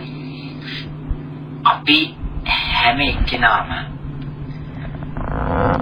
මේ ජීවිතේ මේ බලන අහන දේවල් තියෙන අපිට අරමුණු තියෙනවනේ. ඔය අරමුණු වලනේ ඔය මේ හිත පහළ වෙන චිත්ත වීති හය කතා කරන හරිය චේසිත හරිය ඔය පහළ වෙන්නේ ඔය දැන් තියෙන අරමුණු වල ළඟනේ. අපි හිතමු මේ දැන් තියෙන අරමුණු වශයෙන් ගත්තන් පස්සේ හරියම නැත්නම් අපි අතීතයේ හිතනවා කියලා. අතීතයේ හිතනවා කියලා ගත්තත් අපි ඔක්කොම අතීතයේ කියන්නේ මේ ජීවිතේම උපන්නට පස්සේ මේ මතක වෙන්නේ වනේ ගන්නේ අපි අතීතයට යනවායි කියලා මේ උපත්තිය ලැබපු එකට පෙර මේ යන්නේ නැහනේ. ඔක්කොම මේ සීමාව තුළනේ තියෙන්නේ. එතකොට අපිට මේ වර්තමාන ජීවිතයේ තුල දකින ආහන පෙනෙන ඒ ආග්‍රහණය කරන සහ ඒ ගැනම හිතන ඒව ගැන හිතන මේ වර්තමාන ජීවිතයේ තියෙන අරමුණු තියෙන්නේ. එතකොට ප්‍රතිසන්දියේ මෙහාට අපිට ඔක්කොම තියෙන්නේ අපි අරමුණු කරන්නේ මේ දැනට සජීවීව තිබෙන ටිකක්. අපි අතීතයේ හිතනවායි කියලා හිතන්නේ මේ ජීවිතයේ ඇතුලේ ගිය මාසේ ගිය සතියේ ගිය වෘද්ධ සිද්ධ වෙච්ච දේ. හැබැයි අතීතයේ ඇටියට අපි මේවා ආධාර කරගෙන ඊළඟ අතීත ජීවිත හිතුවට ඇත්තටම අපිට අතීතයේ ගිය ආත්මයක එකක් මතක නැහැ. ඕකනේ ඇත්ත. ඕක තමයි ඇත්ත. නමුත් දන්නවද අපිට මේ දැනුත් පරණ ජීවිතයක අරුණක් තියෙනවා කියලා. පරණ ජීවිතයක ඉතිගත් අරුණක් තියෙනවා. අපිට මේ ජීවිතේ ඔය අපි දැනට තියෙන අපිට ඇහෙන් කනෙන් නාසයෙන් දිවෙන් ශරීරයෙන් හිතින් ඔය දැනට තියෙන අසල් වැසි ඒ වගේම දකින්න දේවල් මේ අපි දැනගත්තට අහුවට අපිට අරමුණක් තියෙනවා පරණගත් එකක්. අපිට මේ ජීවිතේ උපදින්න ඉස්සර වෙලා එහා ජීවිතයේදී ගත් අරමුණක් අපිට දැනට තියෙනවා. ඒ තමයි භවංගය ස්පර්ශ කරන අරමුණ. ඒක හරිම සියුම්. ඒක විපාක සිතකට තමයි භවංගය වැඩ කරන්නේ. හරිම ඒක කුසල් සිතකුත් නෙවෙයි. ක්‍රියාසිතකුත් නෙවෙයි. ඒක විපාක සිතක්. මේ විපාක සිතේ තියෙන අරමුණ අපි මේ ජීවිතයේ හදාගත් එකක් නෙවෙයි. මේ භවංග සිතක තියෙන අරමුණ අපි මේකේ උපදින්න ඉස්සරලා එහා ජීවිතයේදී හදලා අපිට ලැබිච්ච කර්මානුකූලව ලැබිච්ච අරමුණ. කර්මයක් වෙන්න පුළුවන්, කර්ම නිමිත්ත වෙන්න පුළුවන්, ගති නිමිත්ත වල ඒක මොනවා වේවා ඊට ඉස්සෙල්ලා අපිට හදාගත්ත නිර්මාණ වෙච්ච අරමුණ. ඒක නිසා අපිට මේ ජීවිත කාලයේදී වැඩියෙන් තියෙන පරණ අරමුණ. ජීවිත කාලයේදී වැඩියෙන් තියෙන්නේ පරණ අරමුණ. ඒකාකාරීව තියෙන එක. ඒක හරි හැඩයි. හරි සාන්තයි. ඒක තේරෙන්නේ අත්විඳීම තුල. බලන්න මෙන්න මෙහෙම හිතලා කෙනෙක් අවුරුදු 100ක් ජීවත් වෙනවා. ඒ අවුරුදු 100න් අපි හිතමු එයා හැමදාම හැන්දෑවේ 6 ඉඳලා උදේ 6 වෙනකල් නිදා ගන්නවා කියලා. හොඳට. එතකොට එයා අවුරුදු 50ක් නිදා ගන්නවනේ. අවුරුදු 50ක් නිදාගත්තොත් එයාට භවංග සිත් අවුරුදු 50ක් වැඩ කරනවා. භවංග සිත් වලට අරමුණු වෙන්නේ මොනවද? අර පරණගත්ත රසවත් අරමුණ. අපි හිතමු මෙහෙම. ඇත්තටම මිනිස්සෙක් අවුරුදු 100 ජීවත් වුණොත් අවුරුදු 50ක්ම මේ නිදාගන්නේ නැහැ. එයා ජීවත් වෙනකොට අපි අවුරුදු 10ක් අඩු කරමු. එයා අවුරුදු අපි හිතමු මෙහෙම එයා 8ට නිදාගන්නේ. උදේ පාන්දර නැගිටිනවා. අපි කියමු මෙහෙම අවුරුදු 35ක් එයා හොඳට නිදාගන්න. ඒ කියන්නේ 35ක් කියලා කියන්නේ ඒ අවුරුදු 35ට හොඳටම එයාට මේ භවංග සිත් වැඩ කරන්නේ. තව තියෙනවා කීයද? 65ක්. ඔය අවුරුදු 65යි උදේ දවල් දෙකේම එයාට අනිත් ඒවා ඔක්කොම කවලමේ හම්බ වෙන්නේ. ඒ කියන්නේ චක්කු විඥාන දුවනවා, විඥාන හැදෙනවා, ගහන විඥාන හැදෙනවා, ජීවහා විඥාන. එතකොට ඒ වගේ ඒවට ගියන් පස්සේ අඩු වැඩි වශයෙන් ගියන් පස්සේ එයාට මේ වැඩ කරන්නේ මේ සිත් වැඩ කරන්නේ අඩුයි. වැඩිම වැඩ කරලා තියෙන්නේ භවක්ෂය. එතකොට අරමුණ වැඩියෙන්ම මේ ජීවිතේ ඉන්නකොට අරමුණ හැටියට තියෙන්නේ මොකද්ද? පරණගත් අරමුණ.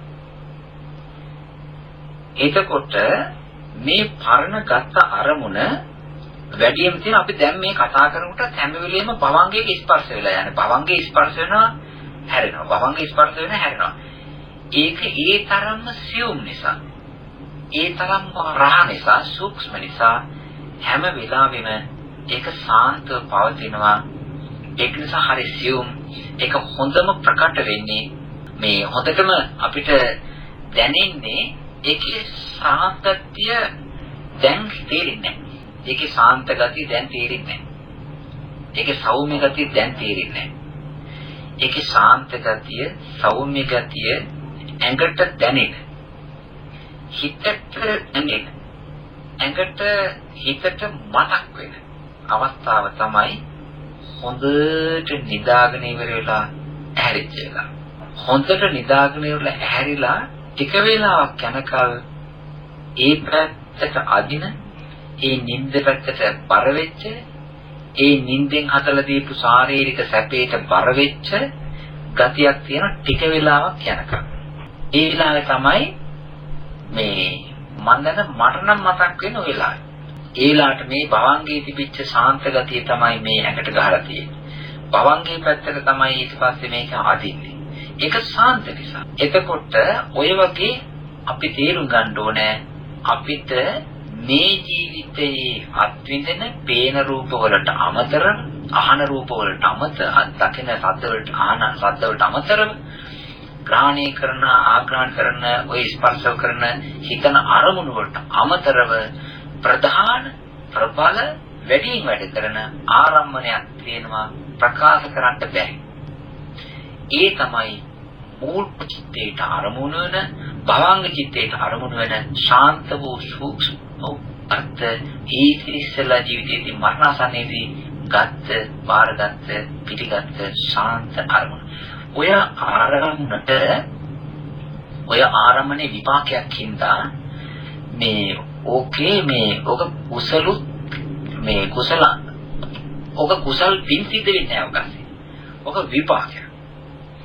පෙර කරපු පිනක විපාක හැටියට තමයි ඕක පහළ වෙන්නේ දිගට. හැබැයි ඕකේ හිත වැඩින්නේ, භාවනා වෙන්නේ, මාර්ගඵල අවබෝධ වෙන්නේ. ඕක විපාක චිත්තය මේ ඇත්ත වශයෙන්ම මෙහෙම හිතන්නකෝ. අපි මොකුත් කරන්නේ නැතුව අම්බ වෙච්ච දෙයක් කාලා බීලා ඇඟට ලෙඩ හැදුනක් කමක් නැහැ. නමුත් මේ ටිකක් නිදාගෙන ඉන්නවා. නිදාගෙන ඉන්නවා කියලා කියන්නේ සාන්ත සුවදායක ඔය භවංගගත කිරීමක් කියලා කියන්නේ පෙර කරපු කර්මයක් විපාක විඳිනවා කියන එක.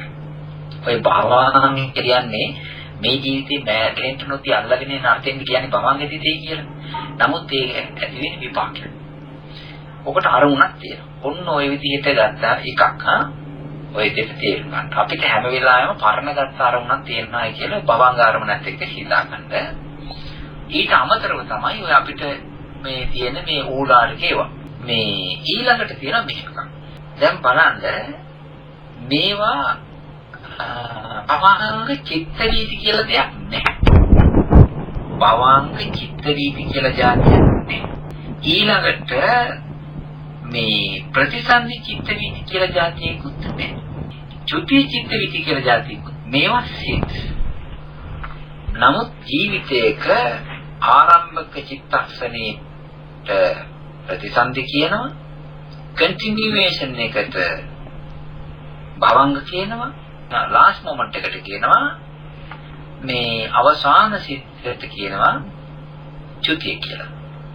මේ භවංග මේ ප්‍රතිසන්දි හිතටයි භවංග සිතටයි ඊළඟට චුති සිතටයි කියන මේ තුන් දෙනාට කියනවා වීති කතාවක් නැති, වීති වලින් මිදිච්ච, වීති සම්බන්ධයෙන් වැඩ කරන්න පෙළඹෙන්නේ නැති සිත් හින්දා වීති මුක්තක සිත් කියලා. වීතියෙන් මිදිච්ච, නිදහසේ වීති වලින් මිදිච්ච සිත් කියලා. ඔය දෙක කියනකොට වීති මුක්තක සිත් කියක් තියෙනවද? 3යි. ප්‍රතිසන්දි සිත වීති මුක්තක සිත වීතියක පහළ වෙන්නේ නැහැ. භවංග සිත වීති මුක්තක සිත වීතියක පහළ වෙන්නේ නැහැ. චුතිය වීති මුක්තක සිත වීතියක පහළ වෙන්නේ නැහැ. ඔන්න ඔය විදිහට තේරුම් ගන්න ප්‍රශ්නයක් කියලා. මොකද ප්‍රශ්නය? ඒ තමයි එහෙමනම් ඇයි කතා කරන්නේ? ඇයි කියන්නේ රූපයක් දකිනකොට, ශබ්දයක් අහනකොට, ඒ පංචද්වාරක චිත්ත වීතිය පටන් ගන්නකොට ඇයි එහෙනම් භවංගේ පටන් ගන්නේ? ඇයි භවංග චලන කියන්නේ? ඇයි භවංග පච්චේද කියන්නේ? ඒ ඇත්ත වශයෙන්ම ඒක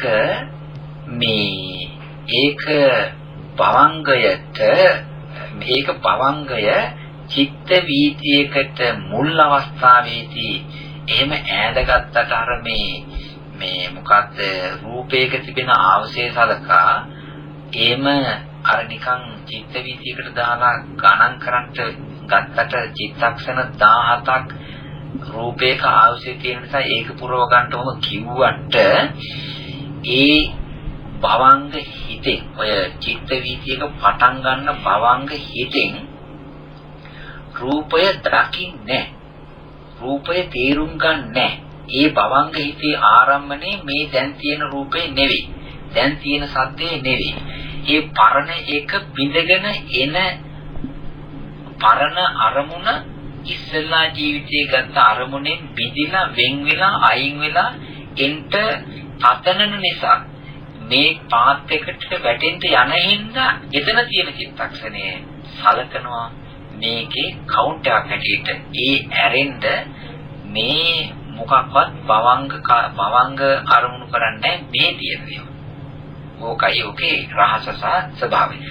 චිත්ත වීතියක ඔය වීති පාරවල් තේරි කියගෙන කිව්වට ඔතේ චිත්ත වීතියක අරමුණට මේ වර්තමානයේ තියෙන මේ අමුම මේ සජීවි මේ අහන දකින මේ ශබ්ද ගන්ධ වලට අමුමුවේ ගිහිල්ලා ස්පර්ශ වෙන වැඩ කරන ක්‍රියාත්මක කරන සිත්තියෙන් ඔය කේලියේ 14යි. ඒ 14 ගණන් ගන්නේ අර භවංග එව්වා මේකට අයිති නෑ. නමුත් අර චිත්ත වීතිය කර මේ සඳහන් කරනවා රූපේ තිබෙන ආවුස සලකන්න. ඒක ඇරුණකොට නැතුව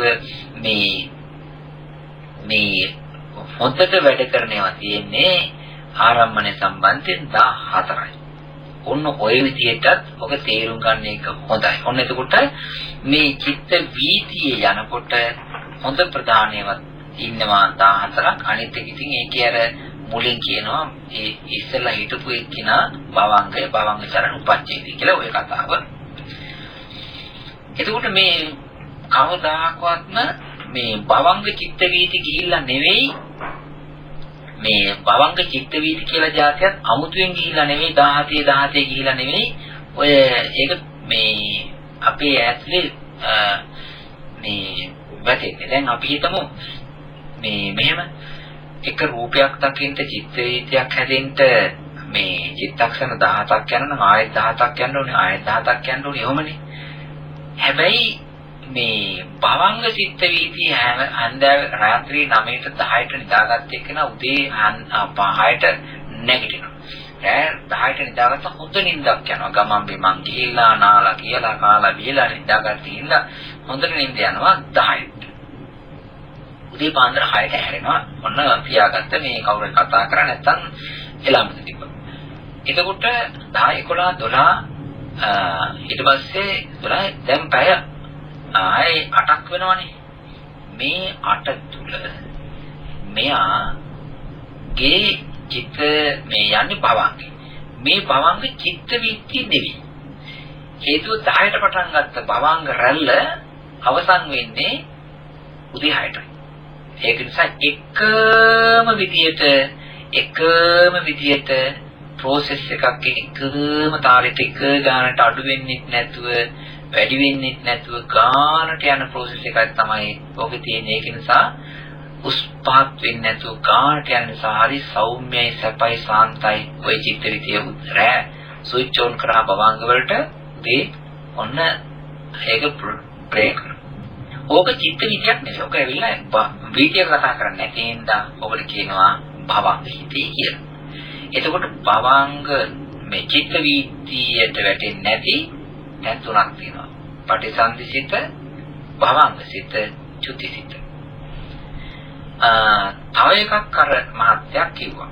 ඒ තමයි මේ මොකක්ද කිව්වේ? ඒ තමයි මේ අපි මරණාසන්න වෙනකොට අපි කියන නිින්දෙන් මරුණොත් හොඳයි සාන්තයි කියලා කියනවනේ. නිින්දෙන් මරුණොත් හොඳයි සාන්තයි කියලා කිව්වට ඒක මිනිස්සු එහෙම කියන්නේ වේදනාවට තියෙන බය හිතයි. මම මැරෙන්න යන අවස්ථාවේදී මගේ සෙම හිර වෙයි. එතකොට මට දැනෙන තදවීමක් හිරවීමක් ඇති වෙයි. ඒක මට අනේ විඳින්න නොලැබේවා සිහිය ඒකට නැති වේවා. එතකොට සිහිය නැත්තම් තේරෙන්නේ නැහනේ. ඔය ඒ හිර වෙන වේදනාවට තියෙන බය හිතයි. ඔය එහෙම හිතන්නේ. අනිත් එක මට භයානක රූප පෙනේ. එතකොට මම බය වෙයි. ඒකෙන් මට සිහිය නැති වේවා නිකම් මැරේවා. ඒ කියන්නේ බය වෙයි කියලා රූපයට තියෙන ඒ බයට. ඒ වේදනාවට බයයි. ඊළඟට විශේෂයෙන්ම කායික වේදනාවට මේ අපේ කායික වේදනාවට බයයි. ඉතින් කපලා කොටලා මට දුක් විඳින්න නැතුව මේ මරණයක් වේවා කියලා ඔය නිින්දේ මැරෙන්න දකලන්නේ වේදනාවට විඳවන්න තියෙන බය. විඳවනවා කියලා කියන්නේ වේදනාවට බය. ඇත්ත වශයෙන්ම මේ මැරෙනවා නම් මැරෙන්න ඕනන්නේ සිහිය නිින්දේ නෙවෙයි. නිින්දේ ඇත්ත වශයෙන්ම ඔක භවංගේ අවසන් වෙනවා. හැබැයි මැරෙන්න කිච්ච වෙලා එයාගේ හිත භවංගෙන් අවදි වෙනවා. ඒ කියන්නේ කර්මයක් ගන්න ඕනේ, කර්ම නිමිත්තක් ගන්න ඕනේ, ගති නිමිත්තක් ගන්න ඕනේ. කර්මයේ අරමුණු වෙන්න ඕනේ, ගතියක් අරමුණු වෙන්න ඕනේ, නැත්නම් කර්ම නිමිත්තක් වෙන්නේ. ඔක නිදාගෙන ඉන්නකොට වෙන්නේ මොකද්ද? ඒ කිනාට පරණ අරමුණයි තියෙන්නේ. ඒක ඒ අරමුණෙන්ම ගිහිල්ලා අනිත් එකේ උපදින්නේ නැහැ. ඒ නිසා එයාගේ මනස සූදානම් වෙන්න ඕනේ. එයා පැය ගානක් නිදාගෙන හිටියත් මොකක් හරි වෙලා එයාට ඇතුළෙන් මනස මේ තුල කරන්ට අවදි වෙනවා. ඊට පස්සේ මේකෙන් සකස් වෙච්ච කර්ම නිමිති ගති නිමිති හරහා තමයි එයාගේ ප්‍රතිසන්දි ඊළඟට සිද්ධ වෙන්නේ. ඒක නිසා මේ අපි මහන්සි ගන්න හොඳ නැහැ සහ පතන්න හොඳ නැහැ. මේකෙදි මේ අපිට නොදැනි මැරෙන්න එක වෙන්නේ නැහැ. ඒ මරණාසන්න අවස්ථාවේදී ඔක මතුවලා එනවා. ඊළඟට අවසිහියෙන් මැරෙනවා කියලා කියන්නේ හොඳ එකක් නෙවෙයි.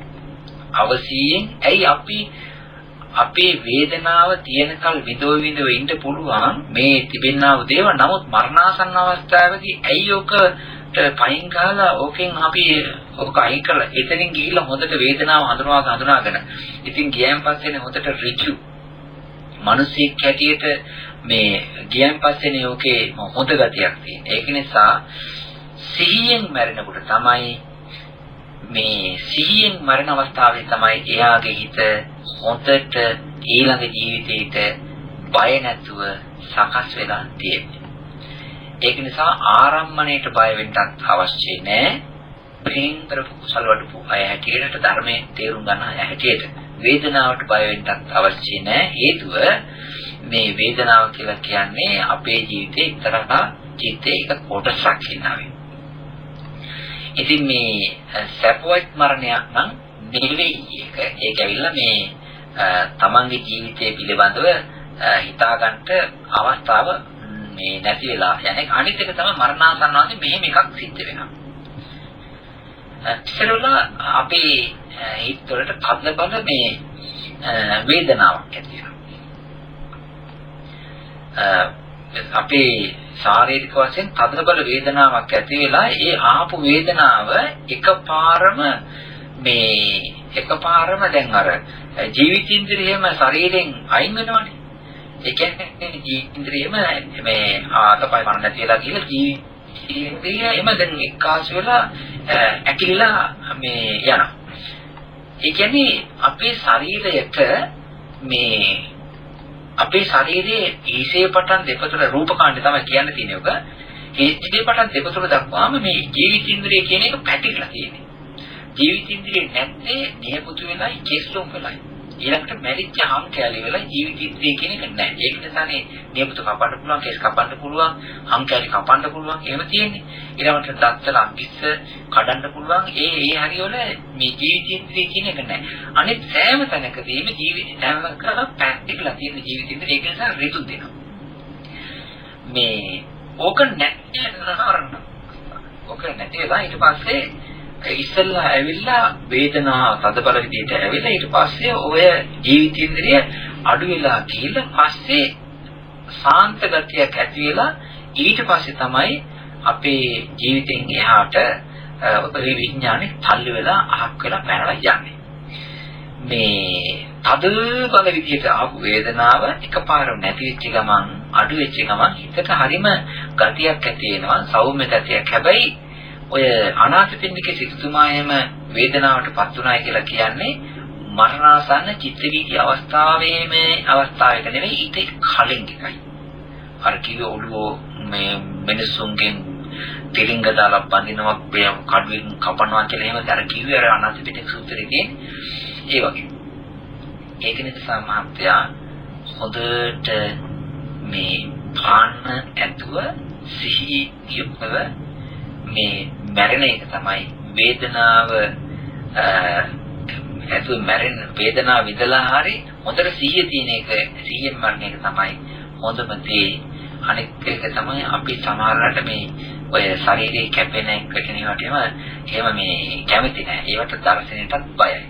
ඒ නිසා බය නැතුව සිහියෙන් කටයුතු කිරීම තමයි හොඳම දේ කියලා තමයි මම මතක් කරන්නේ. ඒවන් කරනයි අර ජපානයේ මාත්‍යාගේ ප්‍රශ්න කරති. හොඳයි සයන්නාද අද දවසේ ඉන්න සාකච්ඡා නිමා කරන්න පෙර අපි කල්යනා මිත්‍රන්ට යොමු වෙලා දා ප්‍රශ්නයක් දෙකක් තියෙනවා නම් අරගෙන ගෞරවනීය සයන්වාසට යොමු වෙලා අපිට වහන්සේට පුළුවන් සියලු දෙනෙක්ම ගොනු කරලා සාකච්ඡා නිමා කරන්න. ඉතින් සාකච්ඡා නිමා කරන්න පෙර අද මාතෘකාවට ගත්තා වූ කාරණාවන් වලින් පහදලා කර දීපු කාරණා වලින් තවත් වැඩිපුර දැනගත යුතු දෙයක් තියෙනවා නම් ප්‍රශ්න කරන ලෙස ගෞරවයෙන් ඉල්ලා සිටිනවා. කල්යනා මිත්‍රයන්. අපේ සම්මත සියලු දෙනාටම ගෞරවනීය ස්වාමීන් වහන්සේ මේ චීන පේන වෙලා දැන් නිදාගත්ත වෙලාවේදී භාවං සිට දිගටම තියෙනවා. ඒකට භාවං සිත් තමයි දිගටම තියෙන්නේ. එතකොට මේ සීනයක් දකින්න වෙලාවේදී සමහර දින වගේ ඇඟට දාඩිය දාලා ඇඟේ බාහිර ක්‍රියාකාරීත්වය ඇති වෙනවා. එතකොට ඒ සීන පහුදාට මතකක් තියෙනවා. දවස් ගාණක් සමහර වෙලාවට මතකක් තියෙනවා. එතකොට ස්වාමීන් වහන්සේ මෙතනදී භවං අර නින්දට ගිය වෙලාවේදී භවංගය දිගට ඇතිවි නැතිවි යන්නේක ආපහු චිත්ත වීදි එතනදී ඇති වෙනවාද ඒ ක්‍රියාකාරීත්වය සිදු වෙනකොට. මේක තමයි පළවෙනි ප්‍රශ්නේ තිරුවන් සරණයි. තිරුවන් සරණයි. මේ භවංග අවස්ථාවේදී සිහින දකින්න බෑ. සිහින දකින්න නම් මනෝ ద్వාරික චිත්ත වීදි යන්නේ. ඒ සිහින දකින්න මනෝ ద్వාරික චිත්ත වීදි හැදෙන්න ඕනේ. ඒ මනෝ ద్వාරික චිත්ත වීදි සිහිනේදී හැදෙනකොට මේ ප්‍රබත් හැදෙනවා, මේ දුර්වලවත් හැදෙනවා, බයවත් හැදෙනවා. ඒ විතරක් නෙවෙයි සමහර වෙලාවට සිහිනේදී සිද්ධ කරන්නා වූ සමහර පින්කම් වල ආනිසංසත් වැටෙනවා. ඒක නිසා මේ හීනෙන් උනත් දානයක් දෙන්න තියෙනවා නම්, හීනෙන් උනත් බණහට තියෙනවා නම්, හීනෙන් උනත් භාවනා කරන්න තියෙනවා නම් ප්‍රතිසන්දි විපාක ගෙන දෙන්නේ නැති දුර්වල පහේ ප්‍රවෘත්ති විපාක ගෙන දෙන මට්ටමේ ඒවත් හැදෙනවා කියන එක තමයි කියන්න තියෙන්නේ. භවංගයේදී නෙවෙයි, ඒකට මනෝද්වාරික චිත්ත වීති ඉදිරිපත් වෙනවා. තිරුවන් සරණයි. ආයතන ස්වාමීන් වහන්සේ පොඩි ප්‍රශ්නයක් තියෙනවා. මේ භවංග සිත මේ ජීවිත ඉන්ද්‍රිය පැවැත්වීම සඳහා උදව් වෙනවා කියලා පාඩම් කිව්වා. ඒක ඒ ක්‍රියාවක් කියලා ඒක ගැන පොඩ්ඩක් පැහැදිලි කරන්න තේරුම් ගන්න. භවංග හිත පිහිට වෙනවා ජීවිතේන්ද්‍රිය يعني කායික රූප ජීවිතේන්ද්‍රයයි නාම ජීවිතේන්ද්‍රයයි දෙකම ආරක්ෂා කරගන්න ඒ භවංග හිතේ නාම ජීවිතේන්ද්‍රය තියෙනවා. ඒ වගේම ඒකේ බලයෙන් රූප ජීවිතේන්ද්‍රයත් රකින්නවා. රූප ජීවිතේන්ද්‍රයත් කතා කරේ නැහැ. අපි රූප කාණ්ඩයේදී කතා කරමු. ඒක හේතු වෙනවා. තේරුවන් සරණයි. හොඳයි. තවත් කතා තියෙනවද? අවසරයි කාණ්ඩයේ කර්ම නිමිත්ත ගති නිමිත්ත කියන එක පොඩ්ඩක් තව මේ විස්තර කරලා දෙන්න. ඊට පස්සේ තව එක ප්‍රශ්නයක් තියෙනවා ස්වාමීන් වහන්සේ. අර සූත්‍ර දේශනාවල ධ්‍යාන ගැන විස්තර කරන පරිඥානය ගැන කියන්නේ විවිච්ඡේව කාමේ විවිච්ඡේව අකුසලේ ධම්මේ කියලා. එතන විවිච්ඡේ කාමේ කිව්වම මොකද්ද? එතන අකුසල විවිච්ඡේව අකුසල ධම්මේ කියනකොට කියන්නේ නේද අකුසල ධර්මයන්ගෙන් වෙන්න කියලා. අර මුලින් විවිච්ඡේව කාමේ කියන එක මොකක්ද කියන එකයි ඊට පස්සේ ධානය වලින් මේ අන්තිමට කියනවා මේ ගොඩක් වෙලාවට ධානය වලින් නොපිරී කලුරිය කරොත් ඒ අදාළ බ්‍රහ්ම ලෝක වල උපදිනවා කියලා. ඒක තමයි ධානය වලින් නොපිරී කලුරිය කරනවා කියන්නේ අර චුත්තිසිත මේ ධාන නිමිත්තක් ගන්නවා කියන එකද එහෙම නැත්නම් මේ මරණ මොහොතේ ධානය වලින් ඉන්නවා කියන එකද? තේරුම් ගන්න. තිරුවන් සරණයි. අපි එන ස්වාමීන් වහන්සේ මේ ප්‍රශ්නේ ගමු. ඒක උඩිය ප්‍රශ්න දෙක තුනක් තිබෙන නිසා එතන අවසාන ප්‍රශ්න කීප හැටියට අවර්ගන ඔබ වහන්සේට වෙන ස්වාමීන් වහන්සේ ඒ කාරණාවල එකතු කරලා ඔබ වහන්සේට පුළුවන් සාකච්ඡාවට නිමාවකට ළඟා වෙන්න ස්වාමීන් වහන්සේ. තිරුවන් සරණයි.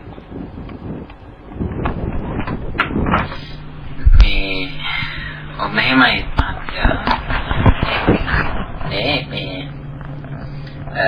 අපි දෙවෙනි ප්‍රශ්නේ ගමු. ඒකේ කවවත් මේ ධානයක ඉඳගෙන එහෙම මැරෙන්නේ නැහැ. හේතුව ධානසිත කුසල්සිතක්. මේ ධානසිත කුසල්සිතක් ඒක වෙන්නේ මෙහෙමයි. ධානයෙන් පිරිහෙන්නේ නැතුව කියලා කියන්නේ ධානයක් ඇතුලේ ධානයට සමවැදිලා ඉන්න එක නෙවෙයි. ධානයට සමවැදිලා ඉන්නකොට ඒකෙදි මේ ඔය ධානයේ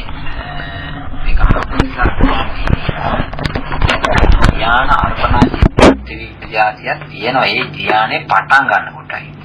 දැන් ධානයක් වැදිලා ධානයකට සමවැදිලා මේ එයා ධානයේ පුරුදු කරගෙන පැයක් විතර ධානයේ ඉන්නවා කියලා කියන්නේ ධාන චිත්ත වීති ධාන චිත්ත වීති 17 ඒවා ওই පැය ඇතුළත යනවා කියන එක නෙවෙයි. මේක අමුතුම වැඩසටහනක් මාත්‍යා හරිම රහයි. මේ බොහෝම ධර්ම රසයක් තිබෙන ආරම්භන රසයක් තියෙන වැඩක් ওই ධාන සම්බන්ධ පල්හර්පීතු මාක්ෂයෙන් ධානයකට සමවදිනවයි කියලා එතකොට පළවෙනි විනාඩියේ ධානයට සමවදිනකොට යාට අර්පණා චිත්ත වීතියක් පහළ වෙනවා. කාමාවචර චිත්ත වීතියක් කියලා අර්පණා චිත්ත වීතිය තමයි ධානයට ගොඩ වෙන්නේ. ඒ ධානයට ගොඩ වුණාට පස්සේ ජවන් කියලා જાතියක් පහළ වෙනවා. කියන්නේ මේ ධාන මේ අර ධානවල ප්‍රථම ඒ ධානයට හැටියට ඒ ධාන චිත් වීති හැටියට නෙවෙයි යන්නේ. 17 වක නෙවෙයි යන්නේ. පළවෙනි පටන් ගන්නවා ධාන වීතිය ගිහිල්ලා ඒකට ස්විච් ඕන් කරපු ගමන් අර අපි කිව්ව භවාංග සිත් යනවා කියලා ඒ වගේ ඔක්කොම යන්නේ මේ ආරම්මණය අල්ලාගත්ත මේ ජවන් සිත් යන්නේ. ටිකටම මේ අර්පණා ජවන් යනවා. අර්පණා ජවන් අයක්ම දිගටම ගිහිල්ලා පැයදී නැවත මේ ඩ්‍රොප් වෙනවා. එතකොට මේ පැයට අරමුණු වෙච්ච ජවන් වලට අරමුණු වෙලා තිබුණේ ඒ ධානයේ අස්තිත්ව ධානයට අදාළ ධාන ආරම්භණය. ආලෝකයක් හරි මොකක් හරි දෙයක් ඒ ආරම්භණය. ඔය විදිහට තමයි ඔක සිහිත වෙන්නේ. ඔක කුසල්සිත. ඕක අතෙන් මැරෙන්න බෑ. ඒ කියන්නේ මරණාසන්න අවස්ථාවේදී සිද්ධ වෙන කර්ම නිමිති ගති නිමිති ඒව සූදානම් වෙන්න එපායි. එතකොට මෙහෙම තියෙන්නේ. ඔය ධානයකින් එළියට ඇවිල්ලා ඉන්නකොට ඒ ධානය හැබැයි තවත් ඕන වෙලාවක සමවදින්න පුළුවන් ධාන ආරම්මණය ඉතාමත් මෙහෙලින් මතක තියෙන අවස්ථාව. හැබැයි හිත ධානයෙන් නෙවෙයි. දැන් ඉතින් පොඩ්ඩක් හිතුව මේම උදේ පාන්දර 9-8ට විතර ඔය මොකක් හරි කණ එකක් කාලා ගිහලා ඉතින් 8ට එයා ධානයට සමවදිනවයි කියන්නේ. 8 ඉඳලා 9 වෙනකල් එයා ධානය ඇතුලේ. ඒක කියන්නේ අර්පණා ජවන් තමයි දිගට දුවන්නේ. ධානසිත 9ට නැගිටිනවා. ඉතින් නැගිටලා ඉතින් පොඩ්ඩක් මේ ඔය තේ එකක් අරකම් එකක් හදාගෙන බීලා දැන් 11ට ඔන්න තව මේ භාවනාවකට යන්න හිතාගෙන ඉන්නවා. ඉතින් පොඩ්ඩක් එහා එළිය පැත්තේ ආවිදිනවා සක්මන් කරනවා. ඔය කර ඉන්නකොට 9:00ට පපුවමාරු හැදෙනවා. 9:00ට පපුවමාරු හැදිලා ඔන්න මැරෙනවා. මැරෙන්න යනකොට එයාට මතක් වෙන්නේ අර ධාන ඒ ඉන්නකොට ඒ ධාන ආරම්මණය තමයි කඩාගෙන ඉන්නේ. ඒකට කියනවා ගරු ආරම්මණය. ගරු මේ කියන්නේ ගරු කර්ම කියන්නේ ගරු ආරම්මණය කියලා කියන්නේ. හේතුව මේ ඔය පව් කරපු එක්කෙනාට පංචානන්තරී කර්මයයි. භාවනා ධානය කරලා ඒවා තියෙනා කෙනාට ඒ භාවනා ධාන ආරම්මණයයි කියලා ඒවට කියන ගරු ආරම්මණය කියලා. ගරුක කර්ම කියලා කියන්නේ. මේ ගරු ආරම්මණය ගරුක කර්මය හිතට කඩාගෙන ඒක නවත්තන්න බෑ. ඒක ධර්ම ස්වභාවය. එයා ඊට ඉස්සෙල්ලා පැයේ ඒක යා හිත තිබුණේ එතන. දැන් 9ට ඉවර කරා 9:00ට පපුවමාරු වෙනවා. පපුවමාරුව කායිකයි ඒක ඇවිල්ලා ඉර වෙලා නැති වෙනකොටම අර කටස් ගාලා ඉස්සරහට එන ඒකෙන් පැනලා ගියා මෙයා මනුස්ස ශරීරෙ මේකෙන් මේ ආරම්මණය අරගෙන ගිහිල්ලා එයාව නවත්තන්නේ මේ කය අතහැරලා දැම්මා අතන බ්‍රහ්ම කය දැම්මා. මේ ආරම්මණය තමයි ගෙනියන්නේ. ඒකට කියනවා කර්ම නිමිත්ත කියලා. ඔන්න ධානකාරයෙකුට එහෙම නැත්නම් ධානය කරන එක්කෙනෙකුට ඇති වෙන කර්ම නිමිත්ත. ඒක මේ ඔය විදිහටයි. හැබැයි කර්ම නිමිත්ත අපි හිතමු ඔය ධාන කතාව කරන්නේ නැතුව මේ මල් පහන් පූජා කරනවා කියලා. ඒ කෙනෙක් බෝධියේ වටේ කැරකි මං වඩනවා. ඉතින් මේ ඒ කෙනාට කර්ම හැදෙනවා. දැන් එයා ඒ කරපු ක්‍රියාව මරණාසන්න අවස්ථාවේදී මතක් වෙනවා. කරපු ක්‍රියාව මරණාසන්න අවස්ථාවේදී මතක් වෙනවා. ඒකට එයා කරපු ක්‍රියාව මතක් වීමට මම මෙහෙම වටේ ගියා, මම මෙහෙම වැන්දා, මගේ අත් දෙක එකතු කරා, මම නළල තිබ්බා, මම මේ ඉඳගෙන මෙහෙම වන්දනා කරා. ඕව මතක් වෙනකොට එයාට එයා කරපු හොඳ වැඩේ මතක් කරනකොට නිකන් ඒ විලාවට තමන් එතන ඉන්නවා වගේ. එතන දැන් මේ කරන්න වගේ තමයි මතක් වෙන්නේ. ඒකට කියනවා කර්මීය මතක් වෙනවා. ඊළඟට වෙන්න පුළුවන් අර ගෙනිච්ච වටේ අතේ තියාගෙන ගෙනිච්ච පෑන් කලේ තියාපු මල් ටික පත්තු කරපු හඳුන් කුරු ඊළඟට එතන බෝධින් වහන්සේ ඉතින් බෝධින් වහන්සේ පේන්න පුළුවන් ඊළඟට ඔය තියෙන මොන හරියක් ලස්සනට පේන්න පුළුවන් බෝධියට සම්බන්ධ. ඒවට කියනවා කර්මය සිද්ධ කිරීමට ආධාර කරගත් උපකාර කරගත් නිමිත්ත කියලා. ඒකට කියනවා කර්ම නිමිති කියලා. ඒකකොට තමන්ගේ කායිකව කරපු ක්‍රියා ටික මතක් වීම කර්මයයි කියපු ගාථා මතක් වීම කර්මය. ඒවා කියන්න උපකාර කරගත්ත පිරිත් පොතද බෝධින් වහන්සේද ඊළඟට මොනාරි දෙයක් කරන්නට ඒක උදව් උපකාර කරගත්ත දේවල් කර්ම නිමිත්තයි. ඔය දෙකම මේ ජීවිතය සම්බන්ධයි. ඒ කියන්නේ කර්මය කරපු ජීවිතයට සම්බන්ධයි. අපි හිතමු දැන් එයා මේ කර්ම වල බලයෙන් කරපු ඒ වගේ බලයෙන් එයා උපදින්න යන තැන සම්බන්ධ දේවල් එන්න පුළුවන්. ඒක යාළුවෝ අනාගත ලෝකයට සම්බන්ධයි ජීවිතයට සම්බන්ධයි.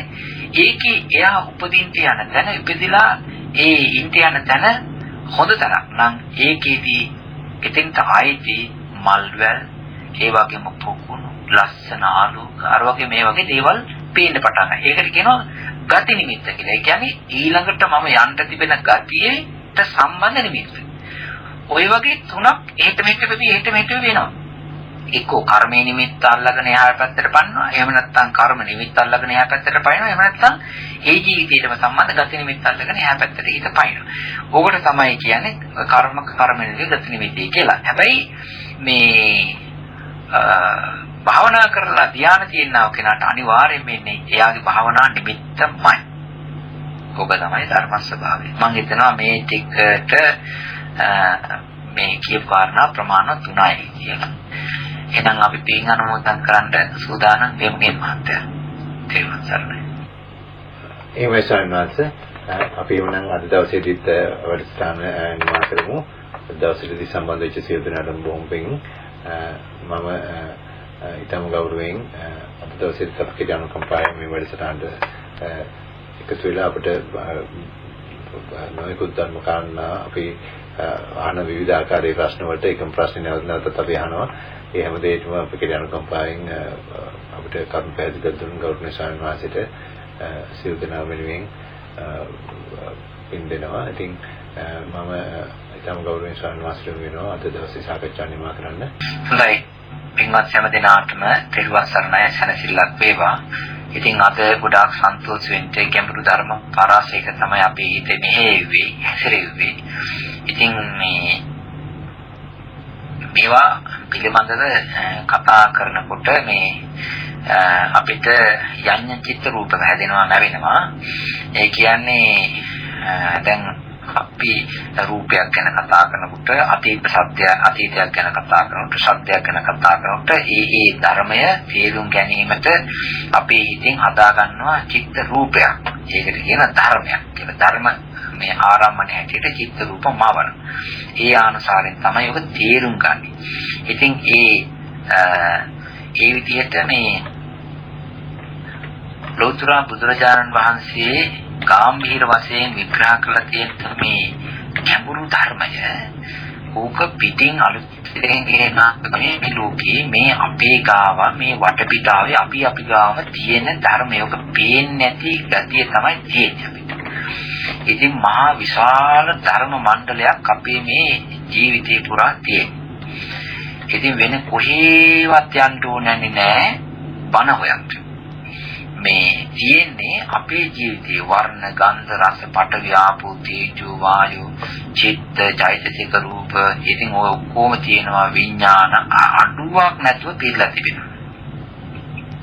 ඉතින් මේක වෙලා තියෙන්නේ අපිට මේ ඒක අපේ ගාව තිබුණාට අපේ තිබෙනා වූ මේ ධර්ම මණ්ඩලය මේ පටිච්ච සමුප්පාද වශයෙන් බලන්න පුළුවන් දේවල් ඊළඟට මේ පටිච්චසමුප්පාද වශයෙන් බලන්න පුළුවන් ස්කන්ධ ආයතන ධාතු වශයෙන් බලන්න පුළුවන් නිර්වාණය එතනින් මතු කර ගන්න පුළුවන් මේ ධර්ම මෙතන තිබුණාට ඒක අවබෝධ කර ගන්න ප්‍රඥාව චෛතසිකයේ බලවත් විදිහට වැඩිලා නැහැ. ඒක අපේ ධර්මයේ හරියට කියනවා නම් අර සීලවාණීජ ජාතකයේ අර උපාසකම්මා ගාව තිබිච්ච අර මිත්තනිය ගාව තිබුණානේ අර මේ රත්තරන් තාලියක් කුණු වැකිච්චාන්නේ වගේ තමයි අපේ මේ අපේ දහම් එක්කයි අපේ බැලීම. ඉතින් උණ්ඩ සතරන් තලියේ තියාගෙන ඔය පැත්තකට දාලා තියන අපිත් ඒ වගේ තමයි මෙච්චර හරියක් මේ දැනගෙන මේ තියෙන එකේ අපිට දැනගන්න විදියක් නැහැ. ඉතින් බුදුරජාණන් වහන්සේ ලෝතුරා බුදුරජාණන් වහන්සේ අපිට දේශනා ධර්මය ඒක බලන්න පිටුලම බලන්න වෙන කොහෙවත් යන්නේ අපිටම බලන්න ඉගෙනනවා. ඒක තමයි මේ කරන්නේ. ඉතින් බැලුවෙන් පස්සේ හැම දෙයකම තියෙන්නේ එක විදියකට ඉන්න බැරි ගැටිය. හැම වචනයකම හැම ධර්මයකම හැම ඇඟකම හැම ඇහැකම හැම වචනයකම තියෙන්නේ එක විදියට ඉන්න බැරි.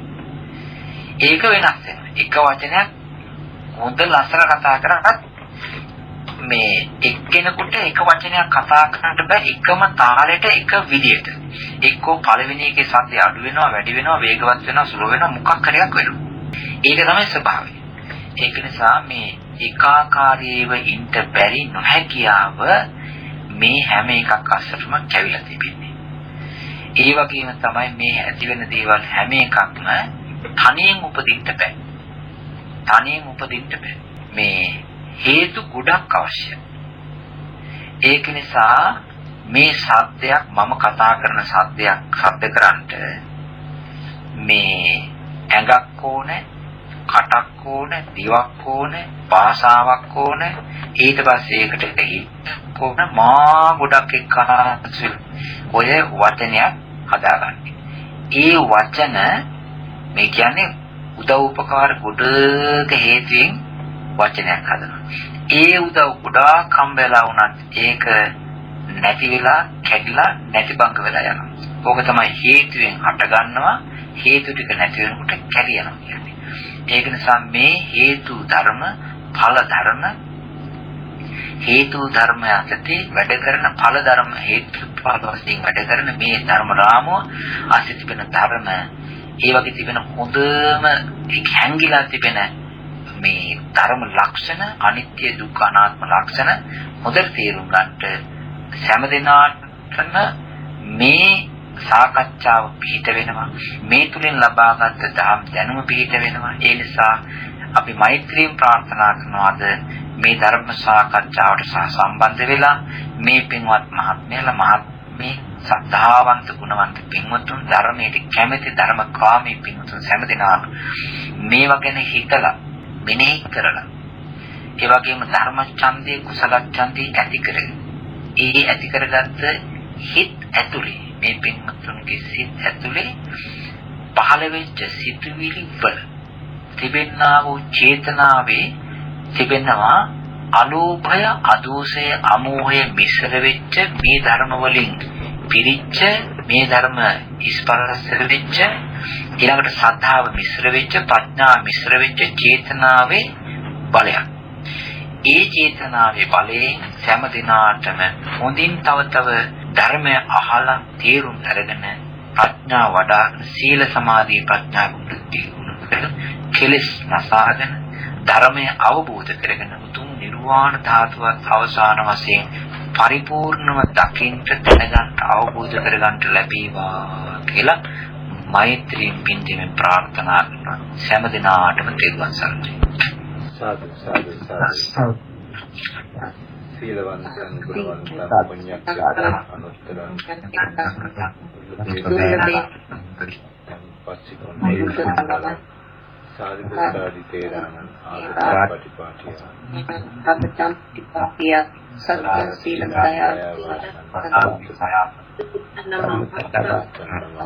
සාදු සාදු